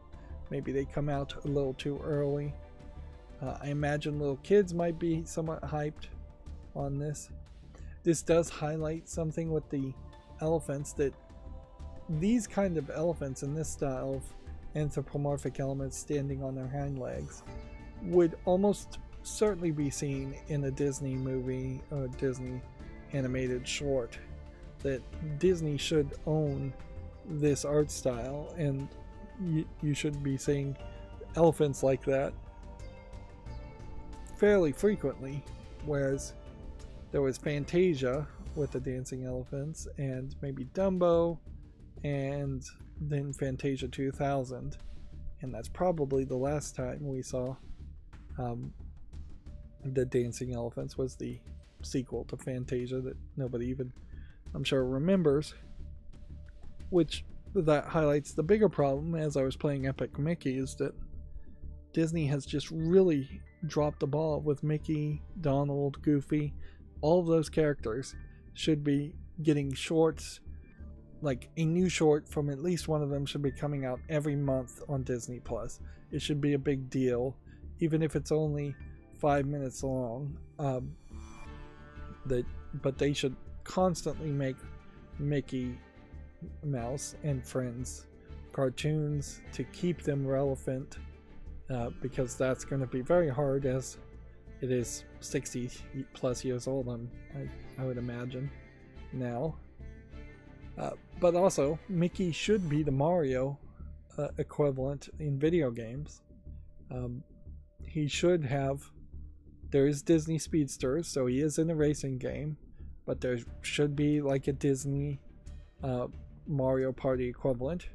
There should be a Disney Smash Brothers equivalent, which, yeah, that works just out of the box. You don't have to do anything particularly special to say, hey, let's get Cinderella, Snow White, Peter Pan, Mickey Mouse, Donald, Goofy. Let's get them all together in a Smash Brothers game, fighting each other. I don't think Disney really wants Mickey Mouse to be violent, so maybe you have to figure out something around that. But a Mickey Mouse Splatoon game, something like that, would make sense. Mickey Mouse in 2D platformers like this Mario Bros. Wonder is obvious. There should be a longer series of those type of games coming out. Mickey Mouse in 3D platformers like Mario Odyssey, pretty obvious, should exist. Like anywhere you see Mario, just replace that with Mickey. A Mickey big production movie would make sense. It would make a lot more sense that a Mickey Mouse 2-hour movie would sell better than Sonic and Sonic 2 would. And Sonic and Sonic 2 sold very well. I wouldn't really expect it to do better than the Mario movie, but maybe.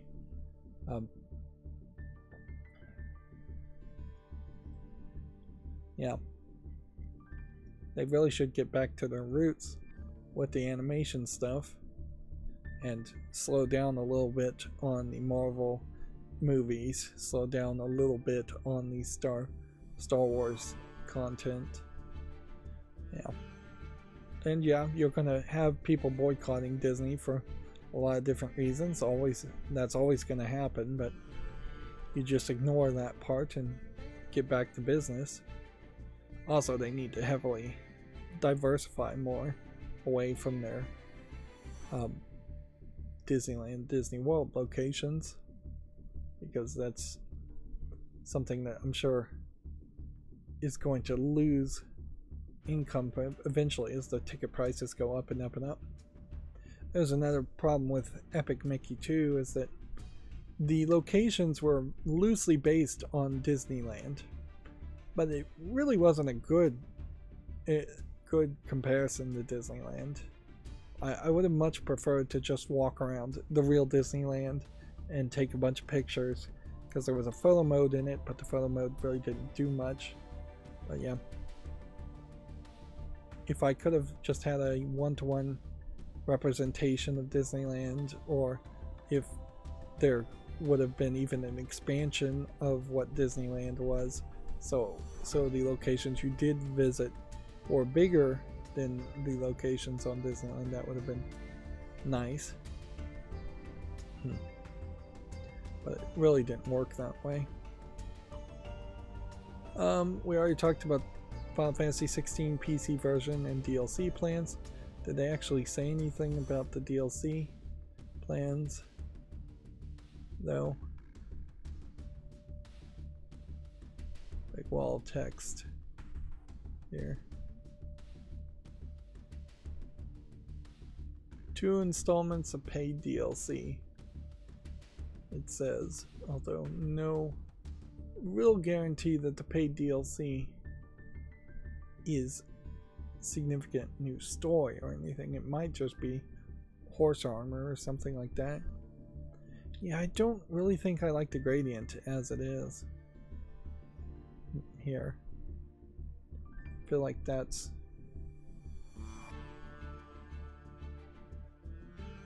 it doesn't blend in well when I stop like that.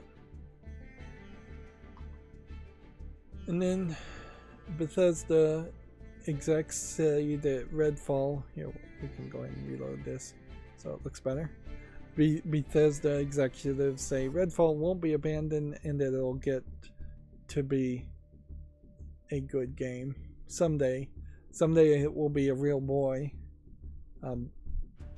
Pete Hines compares the game launch to that of Fallout 76, which is perhaps just saying that Bethesda has a history of releasing bad games or having their subsidiaries release bad games. It's not something to use as a comparison. And I would still heavily argue that Fallout 76, while it is a better game, still really isn't a game that most people would want to play or should play. Redfall, almost certainly doomed to just be forgotten. Probably better that it is forgotten. So yeah, I turned off my cosmetic blocker, ad blocker, when I was making the banners, and I didn't turn it back on when my macro was running, so that's why some of these pages need to be refreshed. The streaming schedule for the Tokyo Game Show has been released. Find out when all 25 streams will take place in the US and UK time zones. That is a lot, certainly.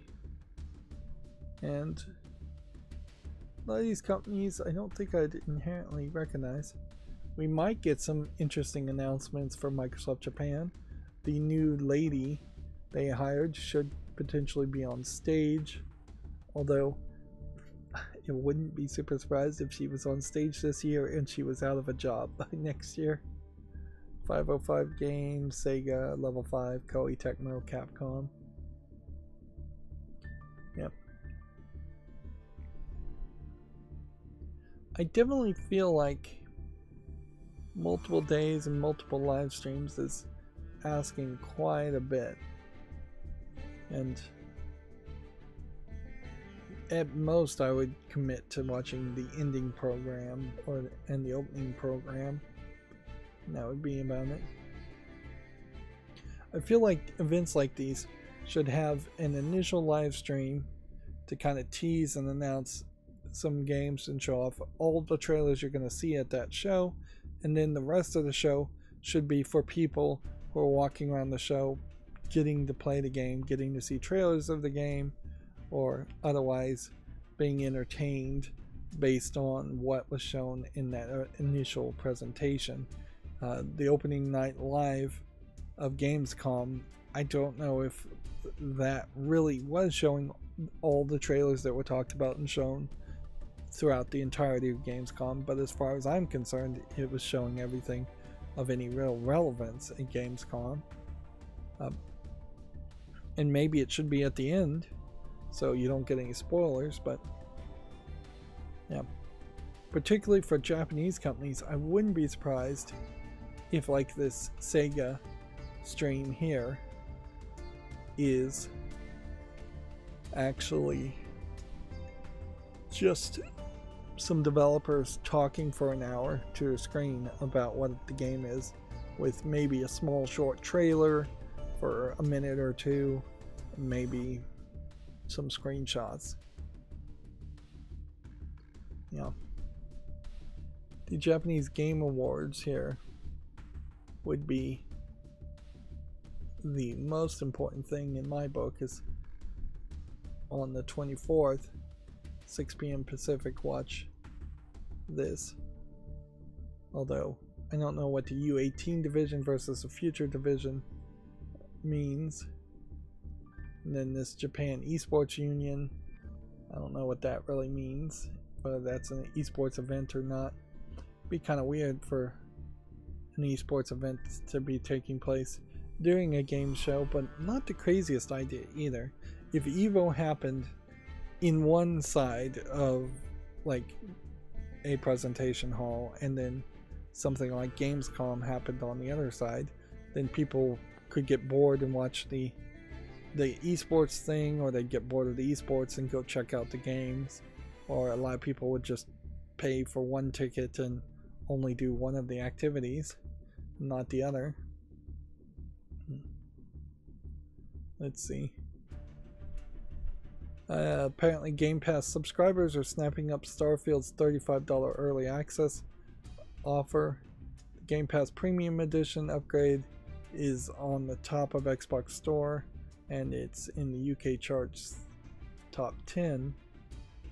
Which, yeah. I really don't know why people would fall for that. Like, getting in Starfield early at this point is proven to be completely unnecessary. I've not heard of anybody talking about spoilers.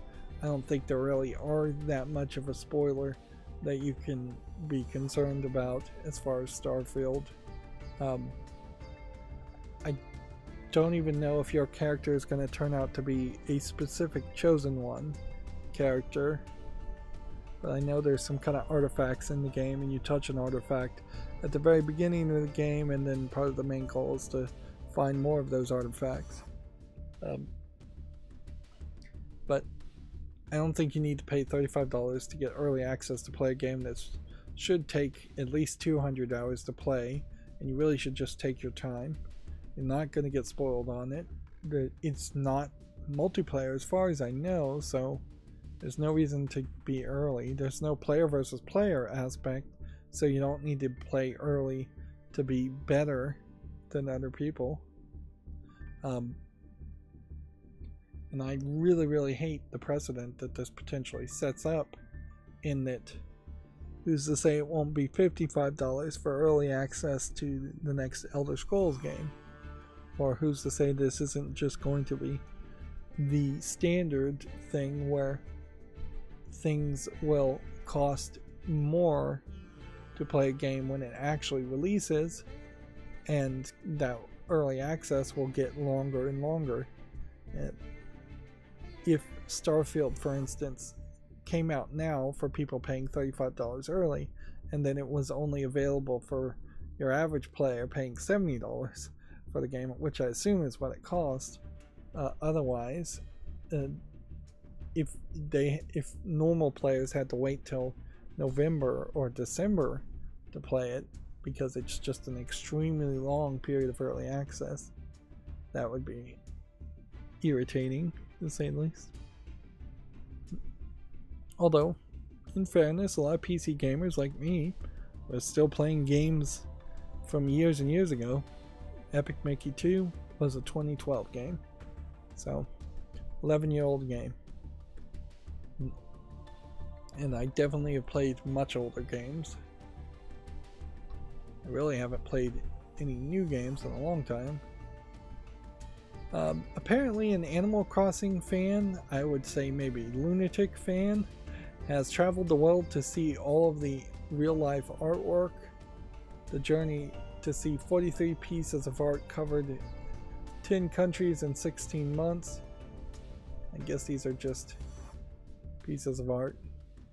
Seems like he was probably doing the whole TikTok thing. So he's having somebody photo him as he runs around.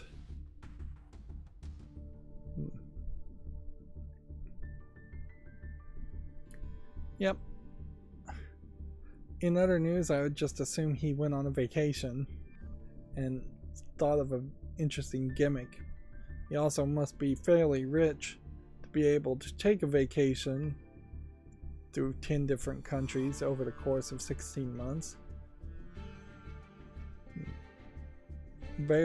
Basically none of this actually has anything to do with Animal Crossing, however, other than the art was present in Animal Crossing, which I'm sure there's plenty of pieces of art present in other games that you could do the same gimmick if you wanted to, but really doesn't mean anything. Okay, so that brings us to the Gematsu news, and you can see the banner has shifted now automatically without me having to hit any shortcut key. This one I'm just using black background instead of a gradient, and that blends very nicely with the black background of this interstitial screen, and it does fairly nice as a contrast to the white background of Gematsu.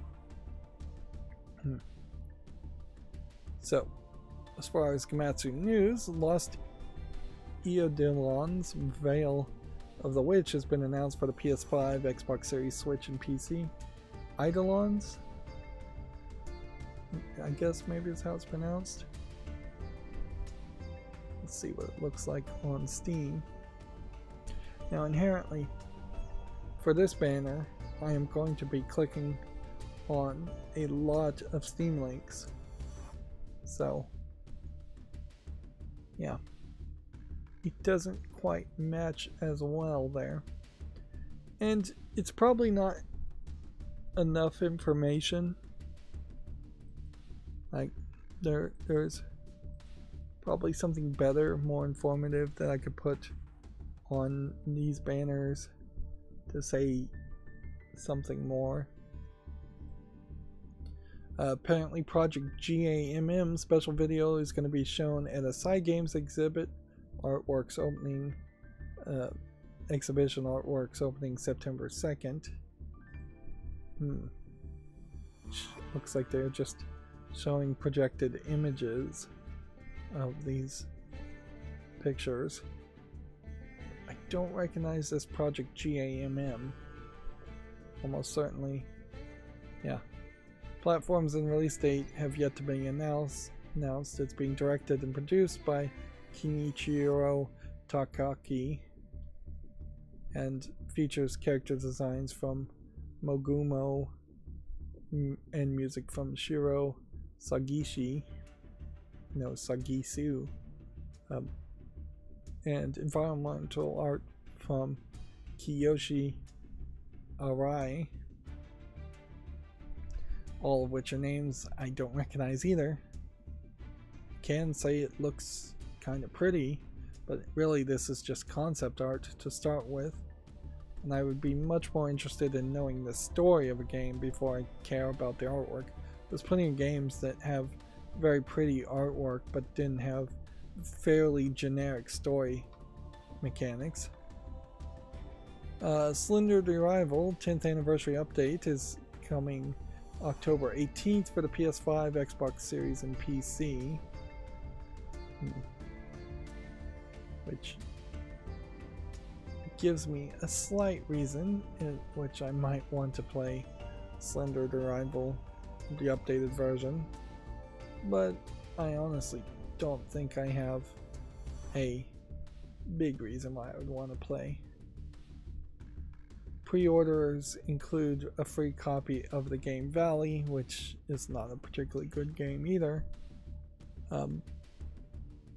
If anything, I would say the game Valley maybe has a little bit more gameplay in it, in that you're running and platforming and collecting a little bit of stuff, but then it becomes hamstrung by still having Slender the Arrival style of gameplay, in that you find pieces of paper and things on the wall, and you're supposed to read those, which definitely feels out of place in Valley.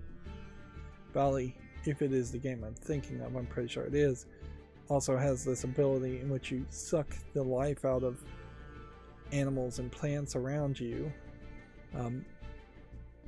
to refill your own health, which I don't think the game really did that much with it. Gumbrella launches September 13th, which I've seen this name for Gunbrella. It is already on the fault list, so I'm assuming I already made a YouTube short on it. Visually, it's a little too brown. The idea of playing as a character that has an umbrella and perhaps has floatier platforming because of that might appeal, certainly. It's like playing Princess Peach and Super Mario Bros. 2. I would suspect, and that kind of floaty control might very well work well for people who, like me, who don't really want to struggle with precision platformers. A more generous platforming game might be nice. Apparently Spyro Reignited Trilogy sales have topped 10 million. The series is going to celebrate its 25th anniversary on September 9th. Which, yeah. Spyro, overwhelmingly positive on Steam in the Reignited Trilogy. Right now selling for $9, and if you buy a couple of Crash Bandicoot games too, or a trilogy, and the newest Crash Bandicoot, that's only $40. Spyro is perhaps a game I should own because it does give you a different kind of 3D, almost platforming experience, although you are flying around a lot as Spyro. It's more of a 3D flying game than platformer, I would suspect, although they do tag it as a 3D platformer. And with the Reignited version, I would hope it might control a little bit better than I suspect the first versions of the games did. Although I'm baselessly speculating on that part, that it controlled bad in the first place. A game called Mayhem Brawler 2 Best of Both Worlds has been announced for all consoles and PC. So maybe with some inspiration of River City Girls, we have some ladies who are muscly and taller and more of a comic book style, art style. Which, in all fairness, as far as beat 'em up games, this art style isn't crazy. That's pretty much the default art style. It does give off a feeling that these are probably 3D models with 2D art style on top of them. They're calling it a modern roguelite with RPG mechanics and a time transition theme. So I am completely confused as to what it really is. Like, you see this coloring here, which probably indicates a different time zone. Although I don't know if it's the difference between day and night or the difference between like set in modern times and some kind of future apocalypse. Yeah.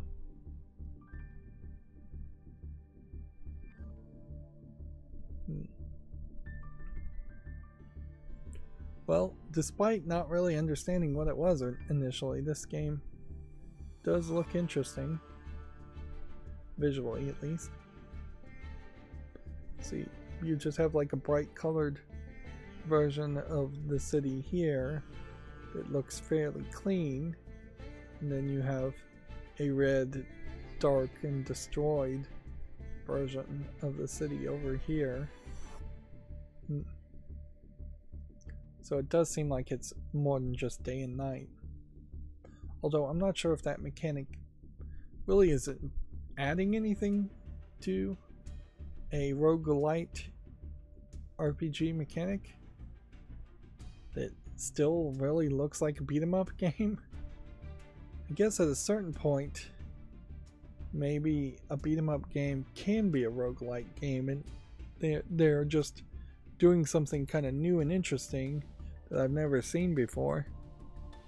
And I guess that would kind of work if you're playing a beat-em-up game and it's fairly difficult, so you get beaten up and killed, and then you get some XP and level up your character and then do the run again. Although that might mean that you're going to end up seeing the same backgrounds over and over again, which might visually not look that good. Or you end up fighting the same bosses over and over again, which may be repetitive.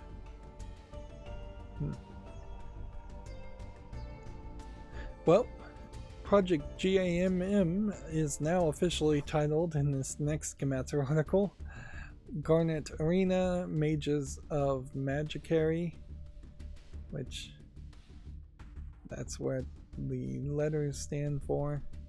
It's a new console fantasy action game from Cygames. Let's see if any of these screenshots are really of any difference.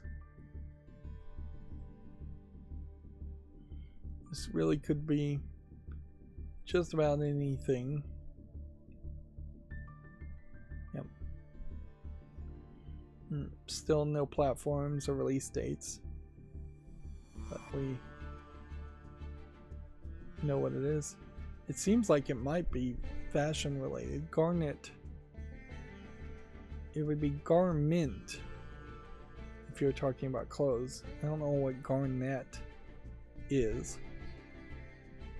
Maybe a made-up word. Magicary may also be a made-up word. There definitely is some crazy high fashion happening with these characters, though.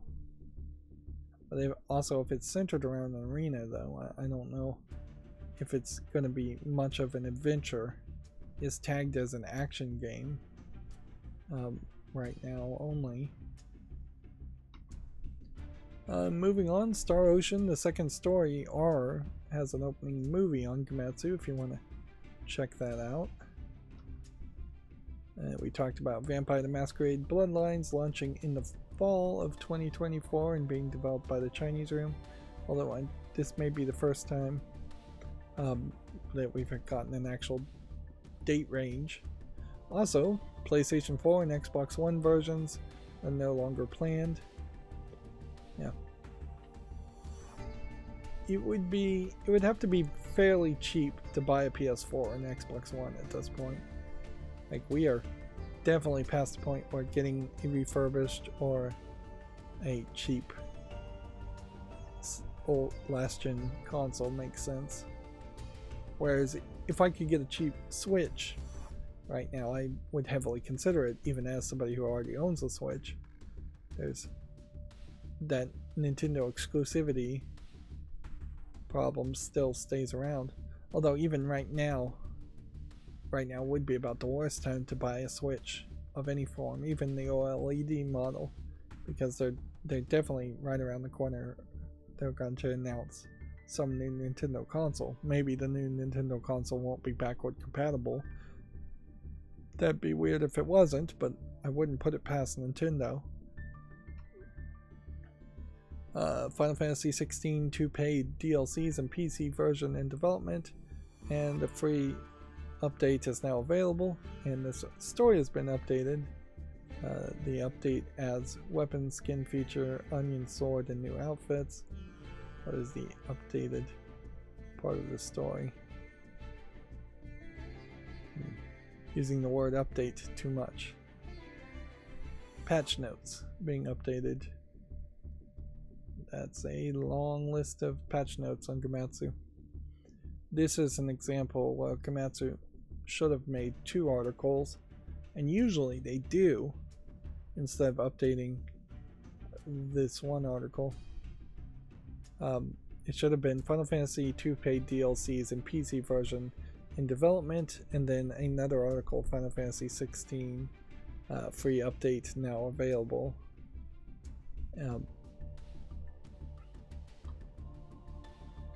The game Is It Wrong to Try to Pick Up Girls in a Dungeon? Familiar Myth Battle Chronicle is coming to the PS4 and 5 in 2024.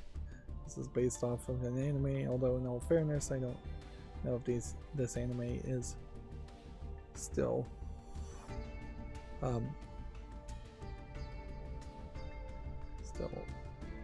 being watched. And apparently the game is already on its own personal PC app client and in the App Store and on the Google Play Store, so Sony is getting it last. Let's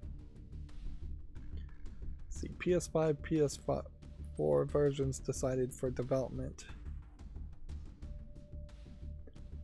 It wouldn't be the worst idea if we started to see more games, particularly niche games, test the waters out on PC or mobile first and then come to consoles. But if you're targeting mobile game stores, you're not going to make a very visually demanding experience or a very big experience overall. Button wise and gameplay interface wise, it's not going to be very demanding. As far as I know, this probably is a very simplistic game.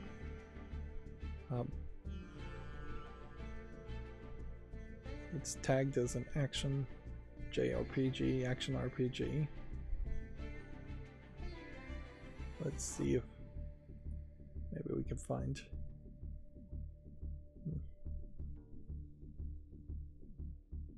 Here's a game overview trailer article. Let's see if we can show what it looks like.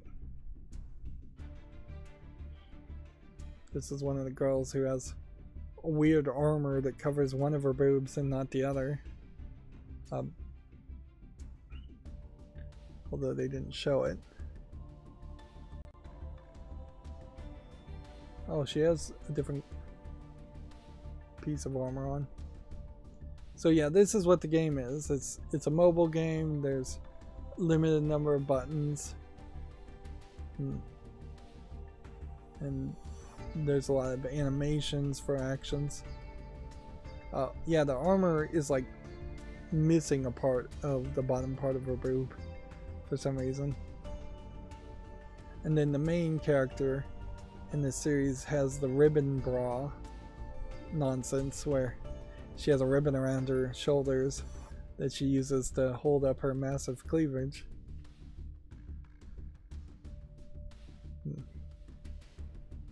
Yeah. That doesn't really look like much of a RPG game. Moving on, this week's Japanese game releases the quintessential quintuplets, 5 Promises Made with Her, and then Virche, Evermore, Epic Lycross, and more. So we've got Crime Boss Roque City for PS5 launching worldwide. I thought that was already out. I don't think it's much of a game, but we'll see when the reviews come in. Fort Solace, and then Remnant from the Ashes, and then Quintessential Quintuplets coming out for the PS4 and Switch, but not the PS5. And notice that that's what they chose for one of their 2 screenshots. And then Virtue Evermore Epic Lycross for the Switch, which was their other choice. And this looks to me like this is probably an Otome visual novel. Nothing particularly amazing. That being said, if you go digital only instead of physical releases, Starfield is coming out, and then Anonymous Code, which I thought Anonymous Code was already out too.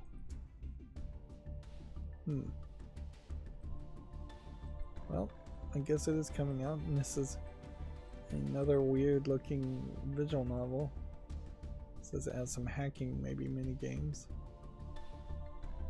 Wow, this is the latest work by the Steins Gate creator, Chiyomaru Shikura.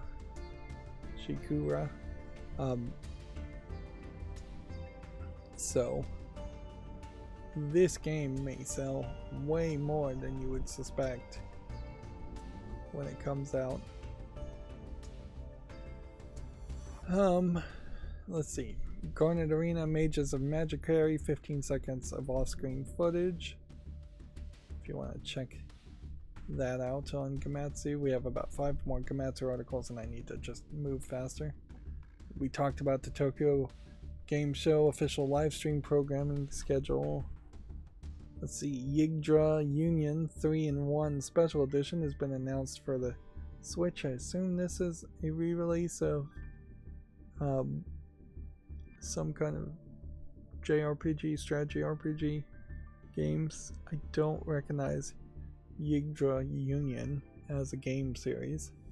Obviously there's 3 games in the series, but these visuals look brand new to me. A horror adventure game called Death Palette is coming to consoles this winter,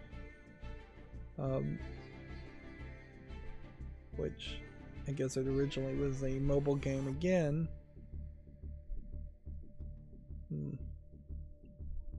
No list here of what specific consoles, though. And we'll reload this.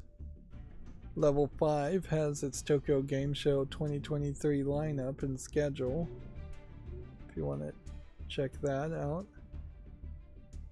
And then Gravity Game Arise has its Tokyo Game Show 2023 lineup and schedule, if you want to check that out. Most of these games I probably wouldn't recognize. Alright, and so then that's going to bring us to GameDeveloper.com, which again I chose just a black background, although in this case I think it's actually a slightly gray background. Either I made a mistake there or I intentionally chose a slightly gray, because I definitely see that there is a color difference between one and the other. And yeah, the mouse just falls behind that when I go up there. I probably was sampling this as the color palette to match. Yeah, it looks like that matches, but I don't think that's the way to do things.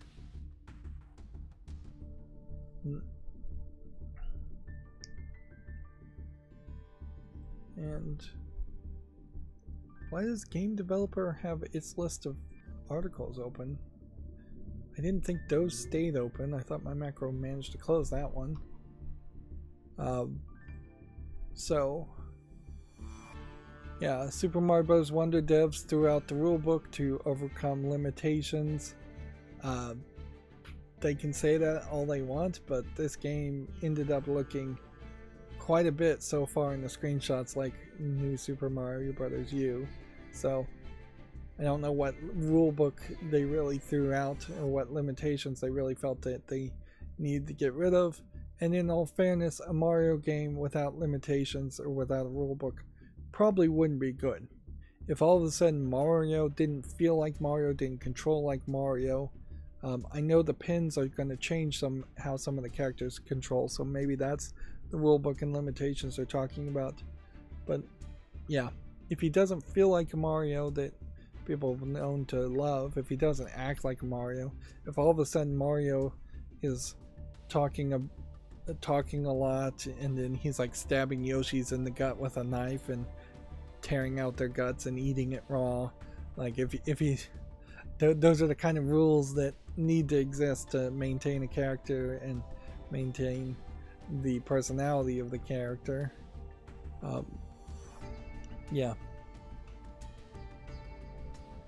there's a good reason for some rules. And I would say though, if what they're really talking about is the pin system and how the games or how the characters control, that is something that they might get bit in the butt for. Like, this may be the game that does feel the least like a Mario game in how it actually controls a lot of times. Whereas some of the other rules, which have just been de facto rules as far as no multiplayer, long since should have been addressed and broken. I would say some of the rules that have been broken is just having too many different Yoshis that you can play as, having Nabbit as a character when I don't really know who Nabbit is as a character, having Princess the Toadette character when I really don't know who she is either, having less of an emphasis on just the core Mario, Luigi's, Princess Peach characters. If you're gonna give me Daisy, alright, sure. Now, interestingly, I think they are not going to have the crown to turn Toadette into Princess Daisy or Princess Peach, whatever that was. I think Nintendo probably is not going to encourage any more Rule 34s where Bowser puts on the crown power up and turns into a Bowsette and sleeps with Mario, of which there is a lot of fan art around that. So I bet that very noticeably will be a power up that's missing, and they'll probably bend over backwards to never have a power up that changes the gender of a character or the age of a character ever again in favor of something that would turn them into an elephant or something more cartoony and silly, which that's fine by me at least. Let's see, apparently according to an IATSE survey, I have no idea what that stands for, we'll look it up in a second, developers feel their jobs are unsustainable. Game developers air out their worries about where the industry is headed and the parts of the business that frustrates them. In a lot of ways, I agree, their workload is unsustainable. Perhaps saying their jobs are unsustainable is the wrong phrase to use, because that's an argument to lay off people and replace them with some automation or other people in other jobs. The International Alliance of Theatrical Stage Employees survey.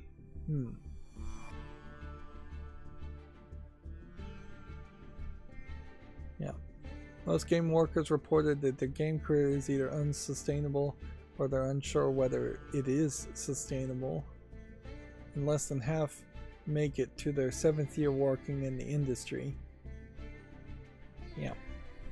Burnout clearly is real, if the survey is to be believed. And yeah, I suspect the burnout is real. And that's a real problem. What would my solution to be that problem? Without going on to a big rant about universal basic income. Universal basic income. If artists could create video games because they're artists and because they want to create art, you are, in my opinion, in a much better position than video games being a product owned by a company to make profit for the company and the shareholders, and a small pittance, relatively speaking, is going to be paid to the employees. And even if you make a great game and it's super successful and the employees get paid well, there's really no sustainability there because you've worked them so hard that they can't be 60, 70 years old working at the job, and they really aren't getting paid enough that they could retire at 40 and 50 and live in a lifestyle that would be fair to them. So yeah, I think art should really just be separated from capitalism first and foremost.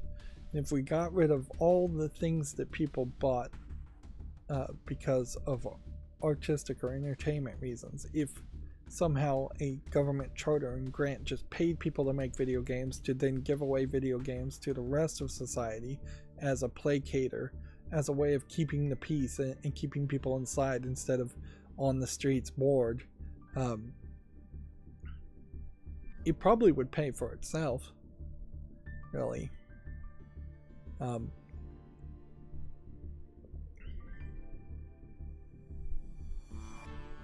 Yeah, I think it would. I think there's a decent argument that, yeah, having charters out to game developers to make the games they want to make good games, to then have the games be part of the public domain because the government charters, the public funded the development of the game in the first place, might work very well for everybody involved, including the government, which then would have more people playing video games and less people committing crimes and being bored or doing drugs or doing something that the government doesn't want people to do. That's a longer rant though than what I wanted to have even in that form factor, which I certainly could have gone on longer. Volition bidding farewell after 30 years, we already talked about. I think people are probably looking at Volition with rose-colored glasses. Whoops, sorry. And I wouldn't be surprised if Volition of now really is not anywhere close to the Volition of then, of 10 years ago, 20 years ago, 25 years ago. I wouldn't be surprised if it really is just a skeleton crew of people. We already talked about Shino Alice being shut down in November. We already talked about the Spyro Reignited sales topping 10 million.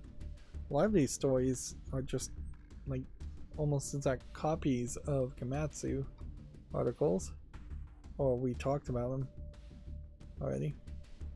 We talked about Vampire the Masquerade Bloodlines 2 having a new developer, and we talked about Tim Sweeney with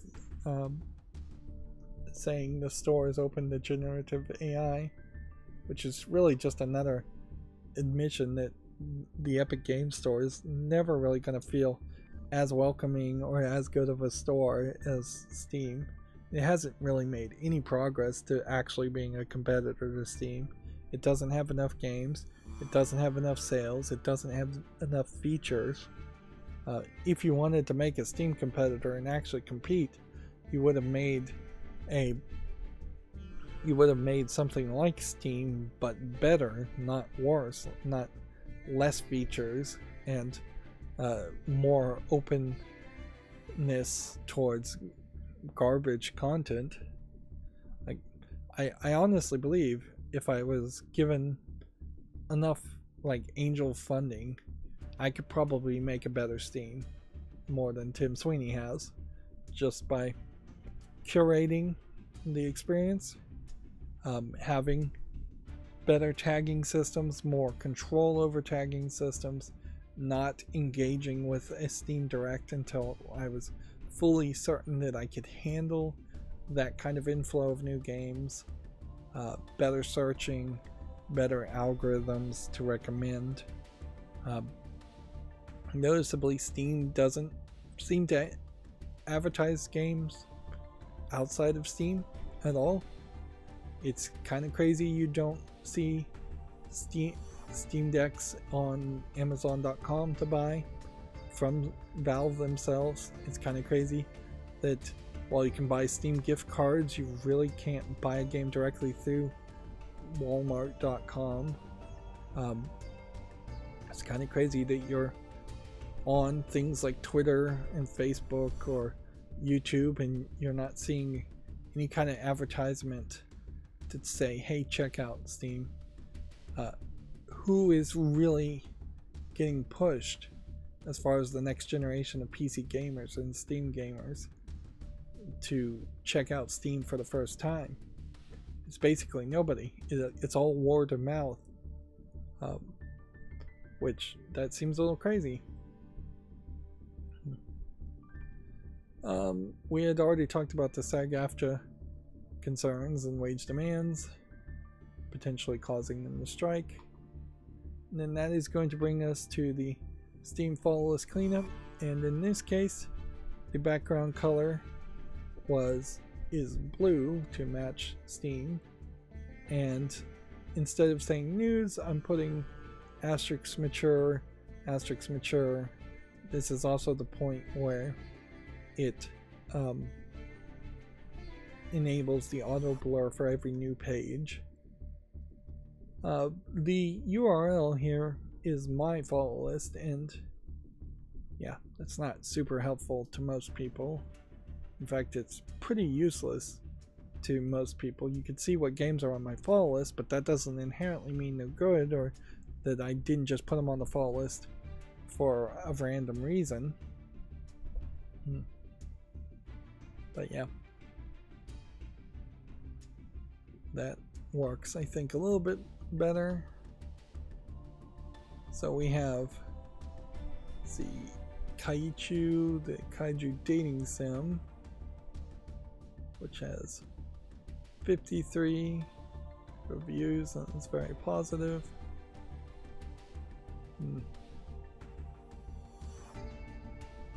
Which I guess I'll put that on the wish list. It may be a little too silly. Usually I don't say anything is too silly, but I could see this being a little silly.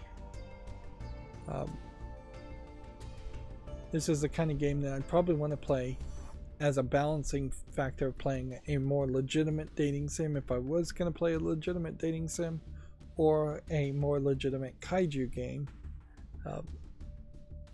And very possibly this would be a game I would hope doesn't go that long in length, because it could get annoying fast. Let's see, the next one we have is from March, and it's K-pop and rock band manager. Looking at this, I think I would have to say no. Are we at the point where we should be getting rid of things from March? January, February, March. Yeah. I don't think of the 5 reviews that many of them are good. Yeah, that's enough to remove it. Then we have something called justice.exe, dystopian legal drama, dialogue heavy. I think you lose me at dialogue heavy to start with. I really have lost interest in playing any game that is super heavy in dialogue, particularly if it's not voice acted. So that's gotta go. Then we have something called Just Take Your Left, which looks like it's a point and click adventure with hand animated drawings. Looks like it might be a Canadian or maybe even French art style.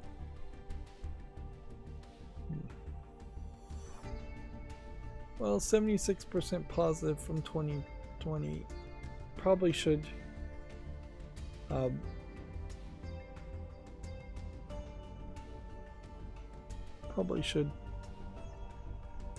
just say yes to it and make an executive decision. Text is basically gibberish and the puzzles are terribly obscure. Also, it's very short, took about 20 minutes for me, so you're paying 25 cents per minute or of play at a $5 price point. Not a great return at that.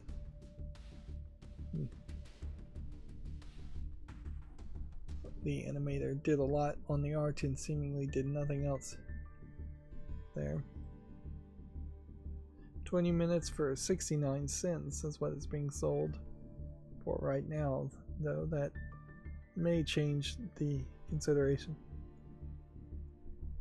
But yeah, looking at that one review and assuming it's true, I'm seeing that there are other reviews that are negative.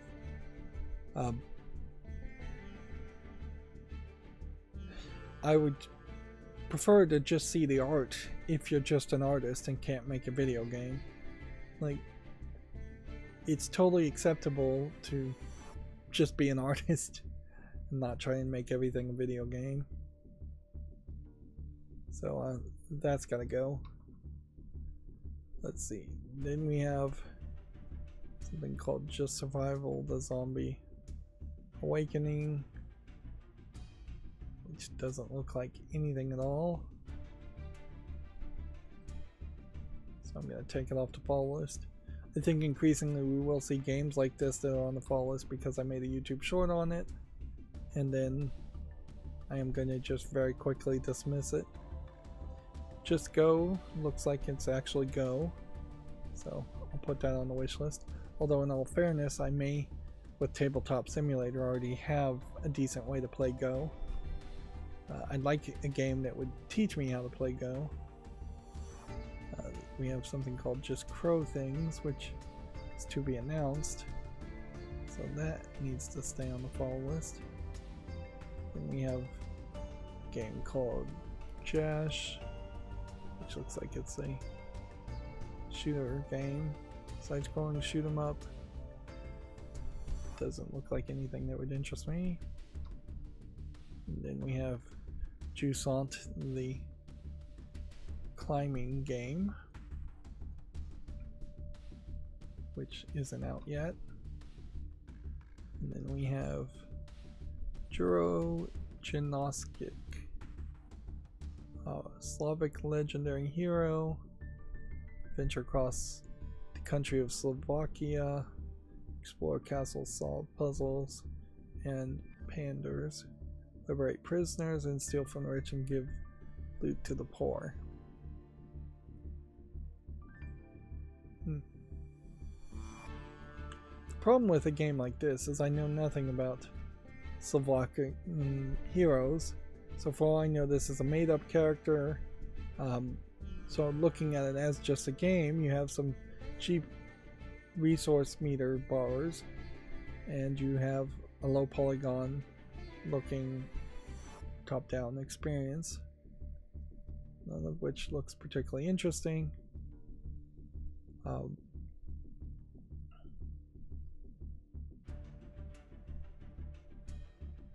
Let's see.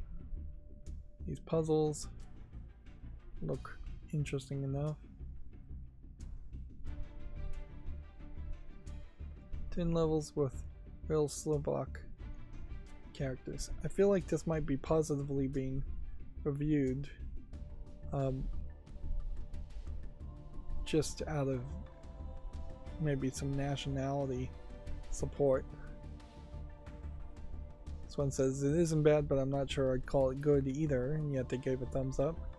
This one's not in English. Folk Hero. This is not in English either. This is not in English. This is not in English. Yep. Do I have this set to my language? Yes, it is. By default, it's all of those are supposed to be in English. Yeah. I don't see this game ever really going on sale more than the default price. of 60% off, $4.39. I just don't see enough here. Nor am I really feeling like there's a major promise that they would even teach me who this character is. It feels more like they want me to assume I already know this character. So I'm going to take it off. Now take note that the blue color here of the banner doesn't really match the background here.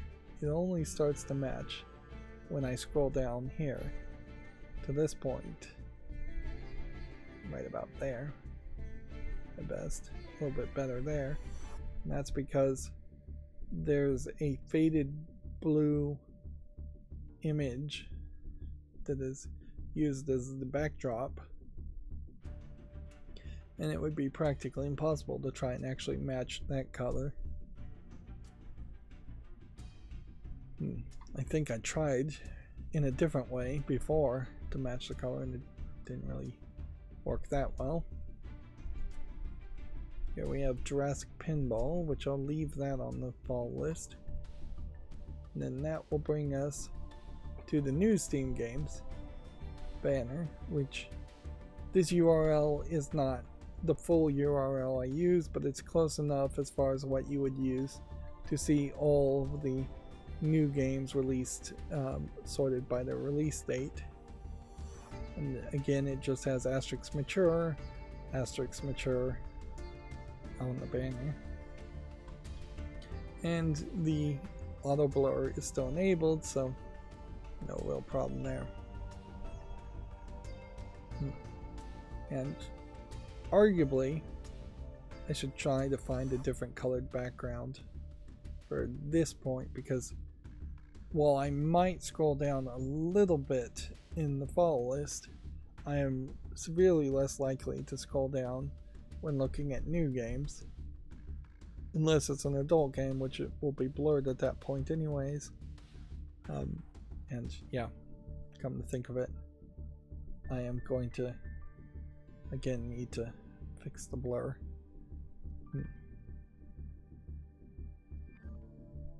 So Bunny Guys as a game here looks like another one of these asset flipped jumping platforming games with creepy bunny outfit character. I don't think there's anything there of interest. Stream Basketball seems like it's a Twitch basketball plugin thing, which is perhaps just yet another example of how people are willing to pay money to get people to play games on Twitch instead of the actual Twitch content creator playing games on Twitch. Twitch really is infuriating on how much it devalues the idea of either criticism or commentary while playing a video game, or just the idea of the video game itself being art, in favor of pushing for just chatting people and Twitch thoughts in hot tubs, and in favor of even people who are playing video games being really demanded by Twitch to focus more on the chat and interact more on the chat. And that's something that obviously some people, including myself, just are not going to ever be good at or want to do. Like, I don't want to respond to 100 people trying to talk to me while I'm trying to play a video game.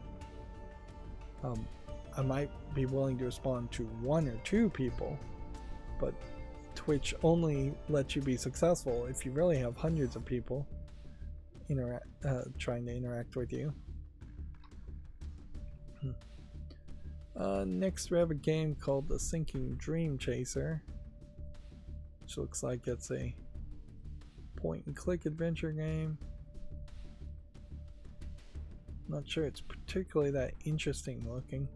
So what I'm going to do is I'm going to put this on the follow list, but I'm not going to make a YouTube short on it. I still am also in a weird position with the YouTube shorts in that I guess I just need to, like, this weekend I probably should have made some YouTube shorts and uploaded them. But yeah, I guess that's what I just really need to do, is just upload them and do that every week more consistently. This game Shoot Run doesn't look like anything. Yeah, if every Friday or every Saturday with consistency I scheduled videos for YouTube Shorts, then there would always be another week of content. Mockingbird doesn't look like anything. A week further ahead.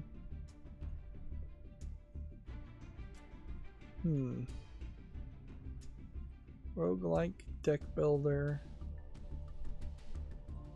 May not be particularly generous today, but again, I'll give this a follow, and I guess I'll make a YouTube short on it. It's just barely on the line of something that looks interesting enough for a YouTube short. Although really I shouldn't be curating much at all. Hero of Fate looks like it is a Survivors type game. Nonsense. Visual nonsense. Again, I guess I'll make a short on it. And let me just double check to see if this... Alright, well, here's the mature content warning for this game. Yeah, I can't read that, and I don't know if Steam or Valve can read that either. It's Chinese and Japanese and English. This is called Oyabu Clinic Death Care Corporation, and it looks to me like it's probably some kind of horror strategy troll game. Like, the art style difference here between this character and this character and this character is fairly drastic, and then anime nurse girl with big thighs and big bust. Yeah. This doesn't really strike me as a quality game. I would suspect that this is probably either a weird Japanese game or a cheap Chinese game. Either way, it's probably fairly too cheap.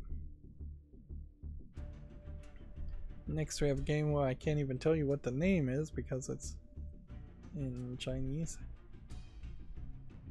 So, yeah.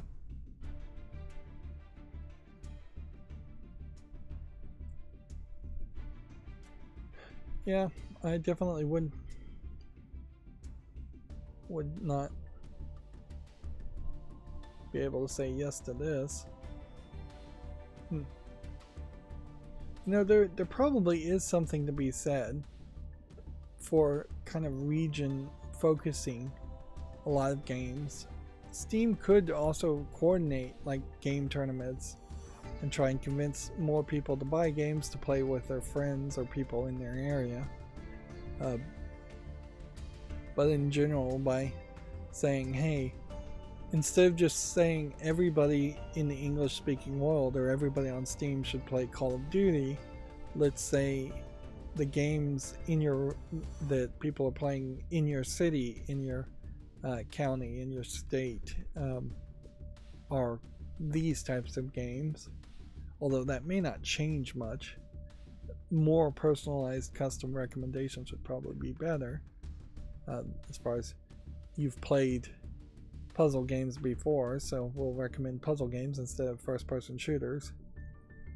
This game, Court Amethyst, doesn't look like anything really, just a RPG Maker style game, and it's already mixed reviewed, English, Japanese, and Chinese. That was the other thing I wanted to do and I couldn't ever figure out a way to do it, was to see if I could grab this here and move this up here. In retrospect now, I probably could try and pull that higher up using CSS code, but if I was to do it, I might have to block the visibility of a lot of the rest of Steam, and it's probably not worth the effort to do that.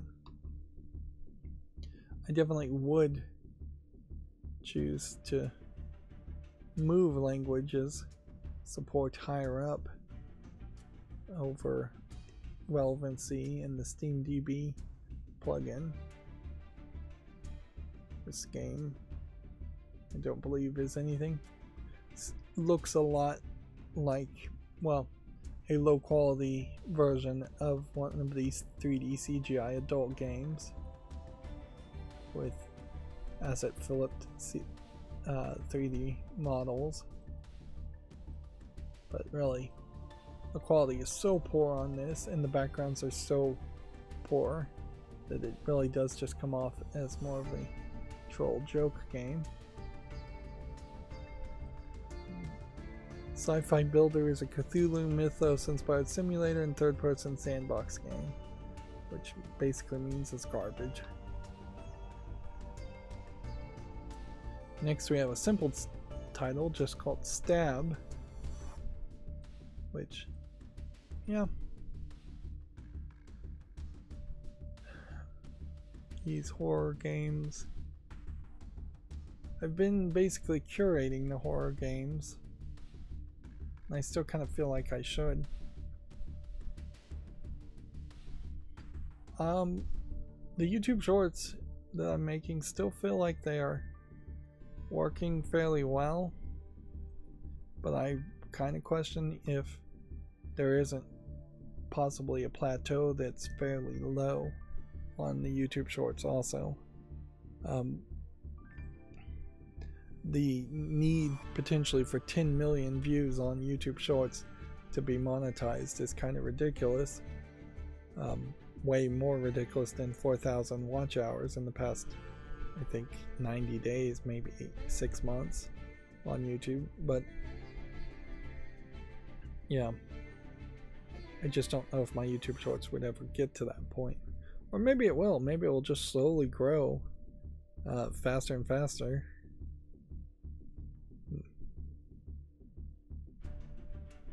Planet Iridium here as a game doesn't look like anything.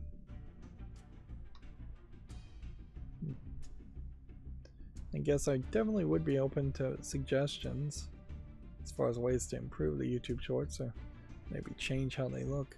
They all look exactly the same, and they all don't really interact or work quite the way other people make shorts, which I don't know if there's a real way to fix that.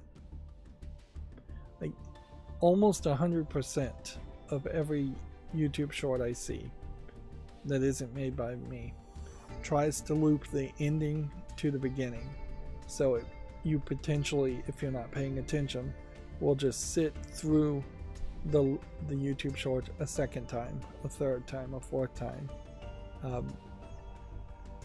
and that's not something I'm really trying to do. I could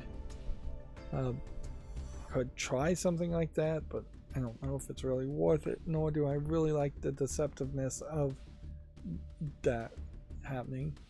The vast majority of YouTube shorts have somebody on camera talking to the screen, zoomed in very tightly. This Priscilla's Dream doesn't look like anything. Man, there's a lot of garbage games, it looks like, today.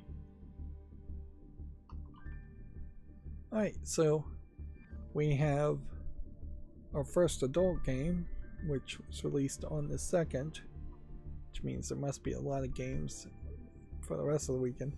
Although it was also Labor Day weekend, so in the United States, I guess maybe not that much came out because of that. I didn't even think of that as to why there's such a small amount of news. In fact, today may be Labor Day. Didn't even think of that. This adult game is called My Lovely Stepsister, and I'm on a screenshot of that porn meme of her being bent over and pretending to be stuck in a front load dryer. Now weirdly, The thumbnail has a lady with purple hair in a 2D.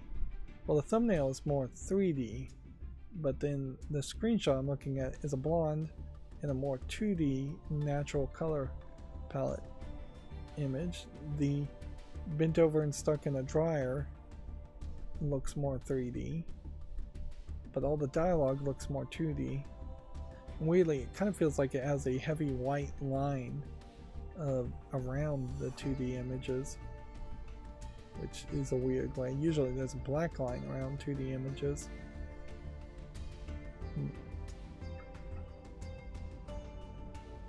So yeah, there's a real inconsistency here in that I'm not seeing this purple haired lady at all. I'm seeing a focus on a blonde stepsister lady.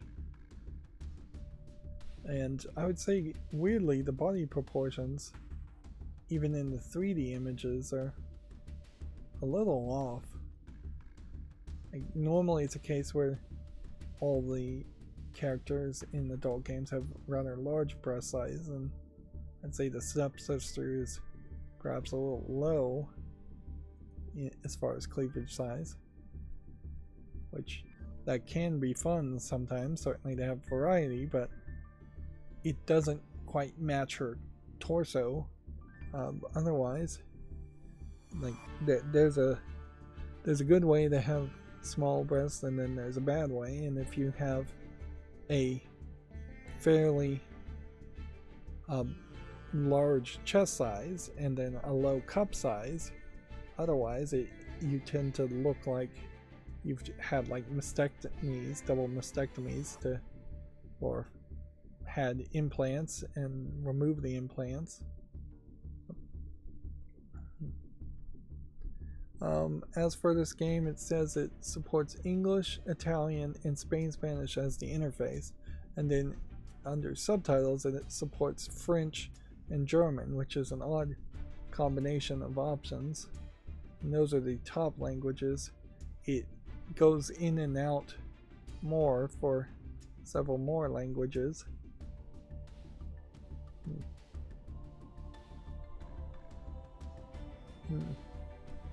The game says it has mini games, but I think for the most part it is just a visual novel with some animated CGI elements, although I'm not really 100% sure how much of it is actually animated, as is always the case for those kinds of games. They can be very deceptive. The next game is another adult game, which definitely makes an argument that there's some bundling going on.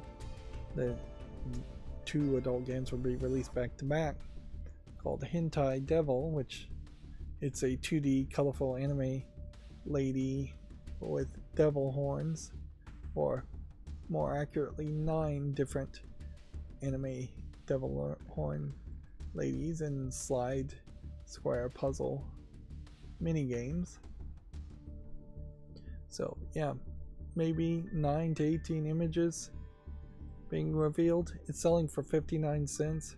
It claims it is full audio support for all 103 languages on Steam, which is not believable. Simple jigsaw puzzle. Yeah, it's cheap, but even at that cheap price, it's not giving you much. The interface looks like garbage too. So now we're back to a game I can actually show. It's the Metis 2 Arms player versus player 2D battle game, where you strategically arrange organs to harness powers and avoid attacks from your opponents. So it feels almost like it's a Tetris player versus player game.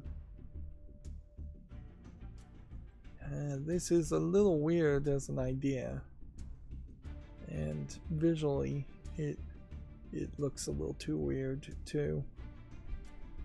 Maybe my tolerance of weird is just lowering overall.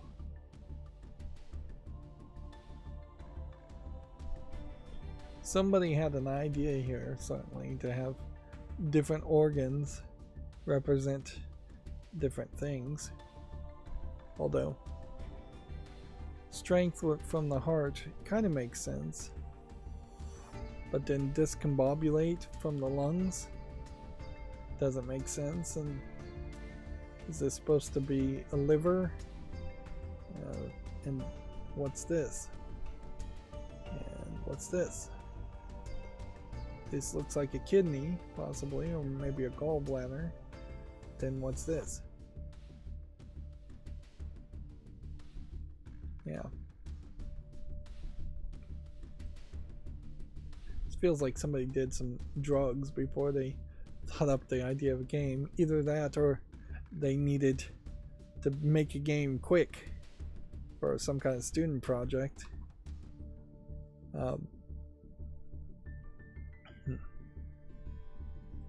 Next we have a game called Main Action, which looks like nothing, so we'll say no to that. Then we have something called Confabulation Homestead. Big words today. Which looks like it's just an asset flip horror game. Yeah, I think I'm still going to curate these asset flip horror games. They really just don't look like anything. Oil filling. Looks like nothing. Apparently it's incredibly easy to accidentally put a gas tank nozzle in the hole on the side of a boat that you put a fishing rod in. And sometimes they'll put the gas tank cap and hole right next to the fishing rod hole. And so somebody on the internet showed like a video of somebody who had apparently walked away from the pump while it was filling the insides of the boat with gasoline. Which, yeah, has nothing to do with video games, but I was just reminded of it seeing the gas tank garbage game. This game, Last Exodus, is probably nothing, and it's almost certainly a space game, a strategy space game that I wouldn't really want to play myself, but I'll make a short around it in case other people like it. Terror in the Kitchen doesn't look like anything. Fall of the Sun doesn't look like anything, it's just not visually polished enough. We may also very well be seeing an example of everybody of any level of quality getting away from Starfield early access. Which it would be interesting to see if Valve actually does email people and say, Starfield is releasing this day, perhaps don't list your game in competition to that. Because certainly Escape Room Roomy Project is not going to really be counter-programming to Starfield. If anything, I think Valve should have a sale for other Bethesda games, which maybe Bethesda doesn't want that to happen, so wouldn't agree to that, or for other space games. But inherently, I guess they probably would just have promotion for Starfield. They are doing the Strategy Fest right now, so they are doing something. Here we have Search and Find Hidden Objects. It's a different art style. I don't know if that really matters in a hidden object game, though. And you still run into the problem where the general idea of most of these hidden object games is that somebody is drawing a picture and then selling it to you for perhaps a slightly higher price than it would be if you purchased it as a real, like, paperback book, and they very possibly are releasing it on as a paperback book also, double dipping, which would just be smart strategy. Another side tangent, certainly to mention, is up until recently, well, even now, the Library of Congress demands 2 copies of books from publishers for free. And now publishers are, a publisher I think sued successfully, maybe, I'd have to double check, to say, wait a minute, you can't take the books for free. That's unconstitutional under the takings clause. You can compensate us to give us 2 copies, but apparently there had been some arbitrary enforcement rules where they were fining people for not sending them copies of their books. Although inherently you do want at least 1 copy in the Library of Congress of every book that's being published in the United States. It's only fair that for historical reasons and for the fact that the government is granting you a copyright on your book and needs to know what is in your book by having a copy in case it comes to a court case. Otherwise, you could have nefarious people say they published a book and then change the internals of that book and sue somebody else for copyright infringement based on their prior published book that wasn't actually published that way. Moving on, I'm really rambling today. We have yet another horror game called All Alone. There are definitely some distinctive things that need to be in a horror game if you're going to actually make a horror game. I need to see an interface, probably. If there's not an interface, at least a start menu and a pause menu on the screenshot might be helpful. I need to see an actual enemy, and I need to see an actual interaction. Some or all of those need to be the case. Whereas almost all of these garbage horror games just show you a hallway. They just show you a room. Like, what am I doing in this room? Am I walking around this room? Am I searching this room? Am I avoiding an enemy in this room? Am I in danger? Am I investigating? Here we have another adult game, but this one is only Japanese, which this may very well be the first case of a Japanese only adult game in the adult section on Steam. It is 2D colorful characters, a red-haired lady and a brown-haired guy, and it looks like it's just a visual novel with adult scenes. There was a 3-way going on. 2 guys and a girl.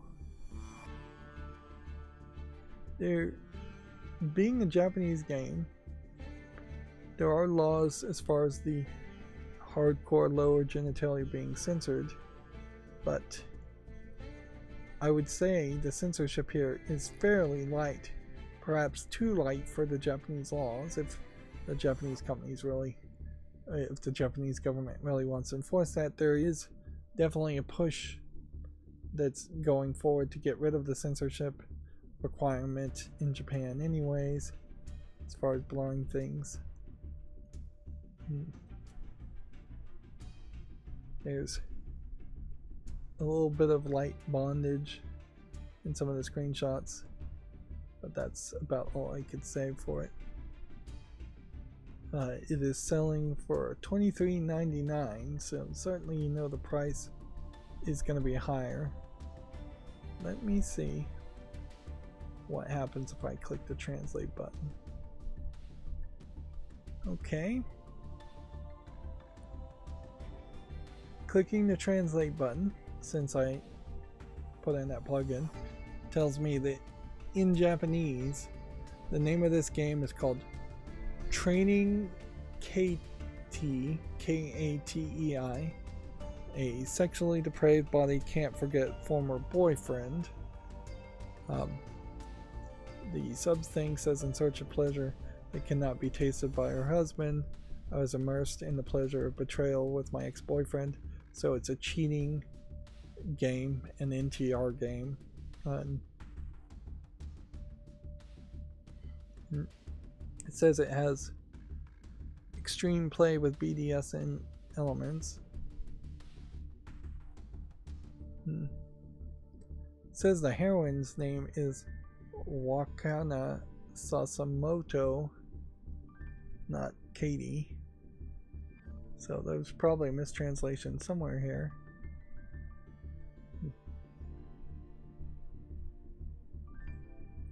Well, the translation I think works fairly well here, though. Yeah. It's a visual novel game. So, yeah. Interesting outcome that I really can't show as far as the translation. But interesting that the translation can help better describe what the game is. More importantly, though, it being a Japanese-only adult game, that potentially may be a trend we start to see going forward. Higher quality Japanese visual novels in adult form factor in the adult section, maybe leading to higher quality games in the adult section overall, and just more Japanese players overall. Although inherently Steam and Valve still has some censorship issues. The 2D characters in that game were drawn very much in a more realistic anatomical body proportion style to look older, so no kawaii, where they're a little bit shorter, a little bit cuter, no moe, definitely no chibi art style adult games are ever really allowed on Steam. And that would be probably half of the adult games that came out at least at one time, maybe not now. This Bullet Hell Monday finale doesn't look like anything. But yeah, that will almost certainly be the way that the adult section gets better, though, is you have the people who have been making adult games in a much larger quality and much larger quantity, which is the Japanese people publishing their games on Steam instead of publishing their games on other sites. Meanwhile, that one visual novel, as far as animation, really is about 5 times better than most of the games we've seen today that weren't in the adult section. This has been a really, really bad day for garbage looking games. Although, in fairness, this garbage game is using low polygons, so it looks a little bit better than what we've seen. And I guess I can't make that much of an argument around bundling, because here we have yet another adult game. This time it's 3D CGI visual novel with the natural color palette, more of a Western game. This one's called Sex Story Cuckold Life Episode 5, which would just be the continuation of these games. We're getting about a new episode every week or so, and each episode, well, this episode at least, is $2.24, and I suspect it's not very long, 20 minutes or so. And if I recall correctly, this Cuckold Life game in particular had some real, like, dangerous themes in it. Maybe I'm thinking of a different game though. There's definitely one where they straight up were forcing somebody into like bondage when he wasn't really agreeing to it, and they were putting a actual bladed knife to his throat, and just really dangerous stuff that crosses the line from safe bondage play into just, this is incredibly dangerous, potentially homicidal or suicidal activity hiding itself as a fetish. Simple Solitaire as a mobile game. Does this have in-app purchases? No. Should I make a YouTube short around something called Simple Solitaire? It looks like a mobile game.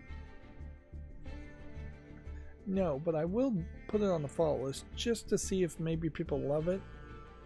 Like, there really isn't a great solitaire game on Steam that I know of for free that actually is solitaire, although this isn't actually Klondike Solitaire. This is, I guess, following Tri-Peaks, which I'm not 100% sure what that is. It really looks like just every other solitaire game on Steam.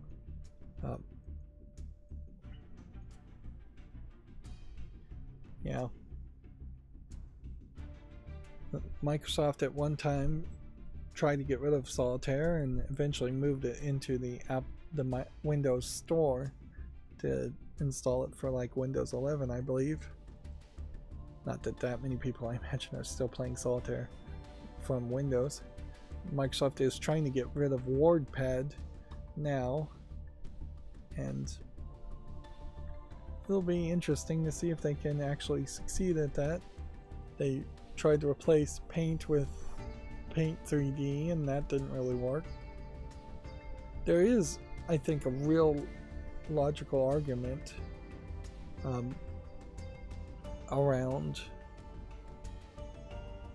having less individualized apps come with Windows and more pop-up file picker style applets, where if you're going to make a note or type something, it isn't just a app that would go full screen and you would type a full document on it. It would be some kind of side app that hovers over or snaps to the side of a screen and you take notes that way. This game, Last Wish, is a different kind of animation. I'm not sure it's really the greatest of animation, with a visual novel aspect to it.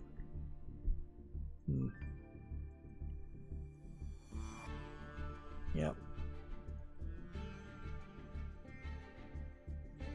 It kind of feels like if you were trying to make a Telltale style visual novel without really having even that level of quality of animation.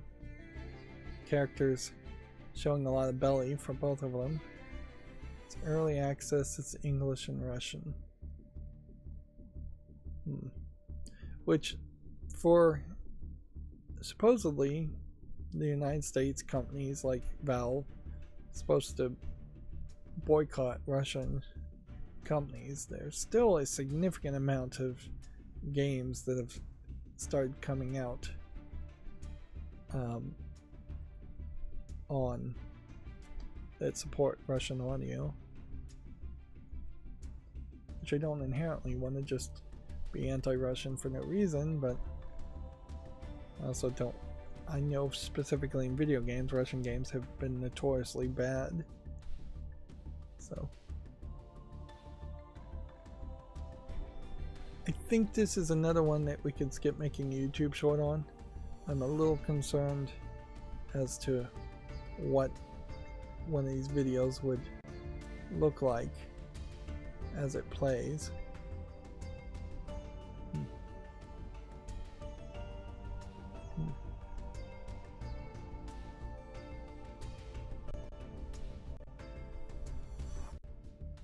Yeah.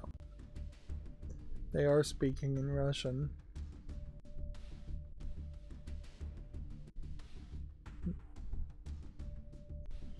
You know what? Actually, this kills it for me.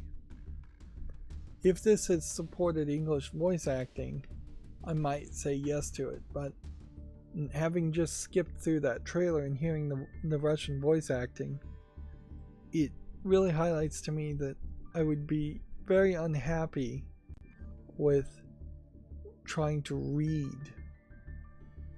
things in English when I know that there is a voice acting option that exists. You can see they're holding up what I assume is their name and their age. So, yeah. I'm gonna say no to Last Wish for that reason. Wow. And that's a very weird reason, certainly, to say no to a game because there's voice acting in another language, but it does speak to my interpretation of the priorities of the game maker. And yeah, a game that is too weird, too unfamiliar to me as far as a Russian game is probably not going to be easily ingested or enjoyable by me. So yeah, maybe you'd call that a bias, maybe you'd just call that experience. But yeah. And then that just puts us back on the path to see a bunch of garbage games. Alpha game, first person shooter, and MOBA games. I actually doubt that there is anything around this, but we'll give it a chance. We have about 10 more games to look at. This looks like this is some weird Japanese dungeon crawler. Yeah. Doesn't have quite enough visual polish. This is something, as much as I may be a Japanophile and a fan of Japanese content generally, these kinds of games need to improve or go away. The blurry, low pixely characters in dungeon crawlers, the low effort visuals just aren't going to cut it anymore. We have something called Chinese Pope Door, which is a weird nonsense name as far as I would guess, and it looks like a weird nonsense game. Here we have Cat Apartment, although it really doesn't look like much. I guess it's maybe a hidden object game where you're looking for cats from different angles of this isometric images. English and Chinese. Yeah. It doesn't really look much like a game.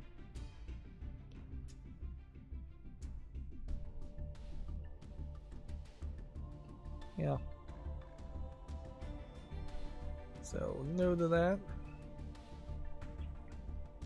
Next we have a game called Jump Like a Grad Student, which is another one of these platforming 3D asset flips, which the good news is that fad only lasted a couple of weeks. For the most part, we'll probably see one or two of these games every now and then, but the idea that the game Up, or whatever it was called, Only Up here, which is mostly positive, the idea that that was going to lead to a whole bunch of games like it did not happen, thank goodness. Even in the case of Only Up, it's only mostly positive, and I don't think it's gonna sell that well or have that many people playing it in the future.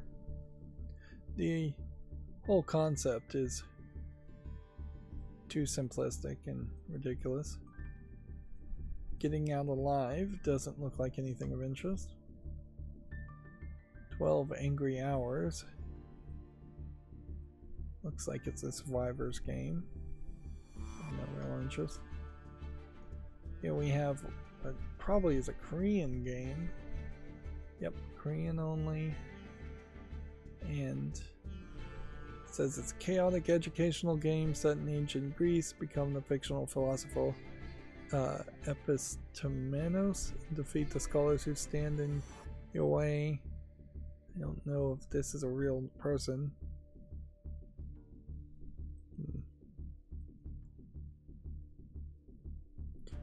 I don't know if this is supposed to be You drag blocks to merge them and defeat your enemies, so it's a 2048 clone from the looks of it. Kind of doesn't matter, you can't play it anyways. It's free, so I guess the price is right on that aspect. We may be seeing a point where we start to see more Korean game developers coming over to Steam too. It's somewhat believable that that would happen. Although there are some transitions certainly for a lot of Korean games, that most of the Asian games that have any kind of in-app purchases tend to be really, really expensive, and that just won't work in the West. And we've yet to see any like AA or AAA quality games come out of Korea. And the funding to develop games for Korean games may be coming from the likes of Tencent in a lot of cases.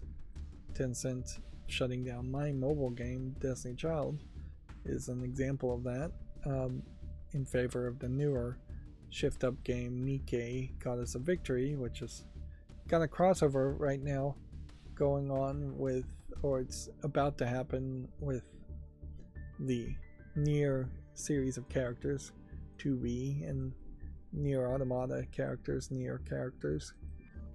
Still, even at that, I have no interest in actually playing Nikkei Goddess of Victory, and Nikkei Goddess of Victory as Shift Up's second game compared to Destiny Child is way more greedy, way more expensive, and honestly I don't think it's as much quality. A game called Meet Her There in black and red.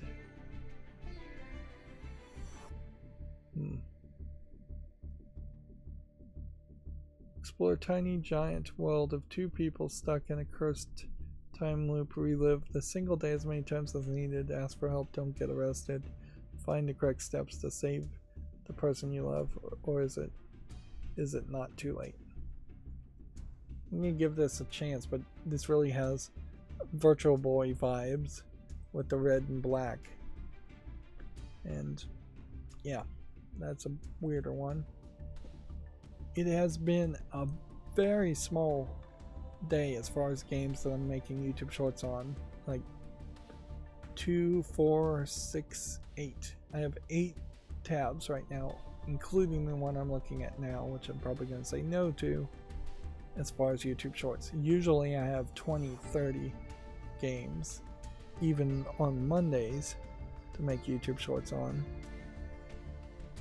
Yeah, Highway City doesn't look like anything.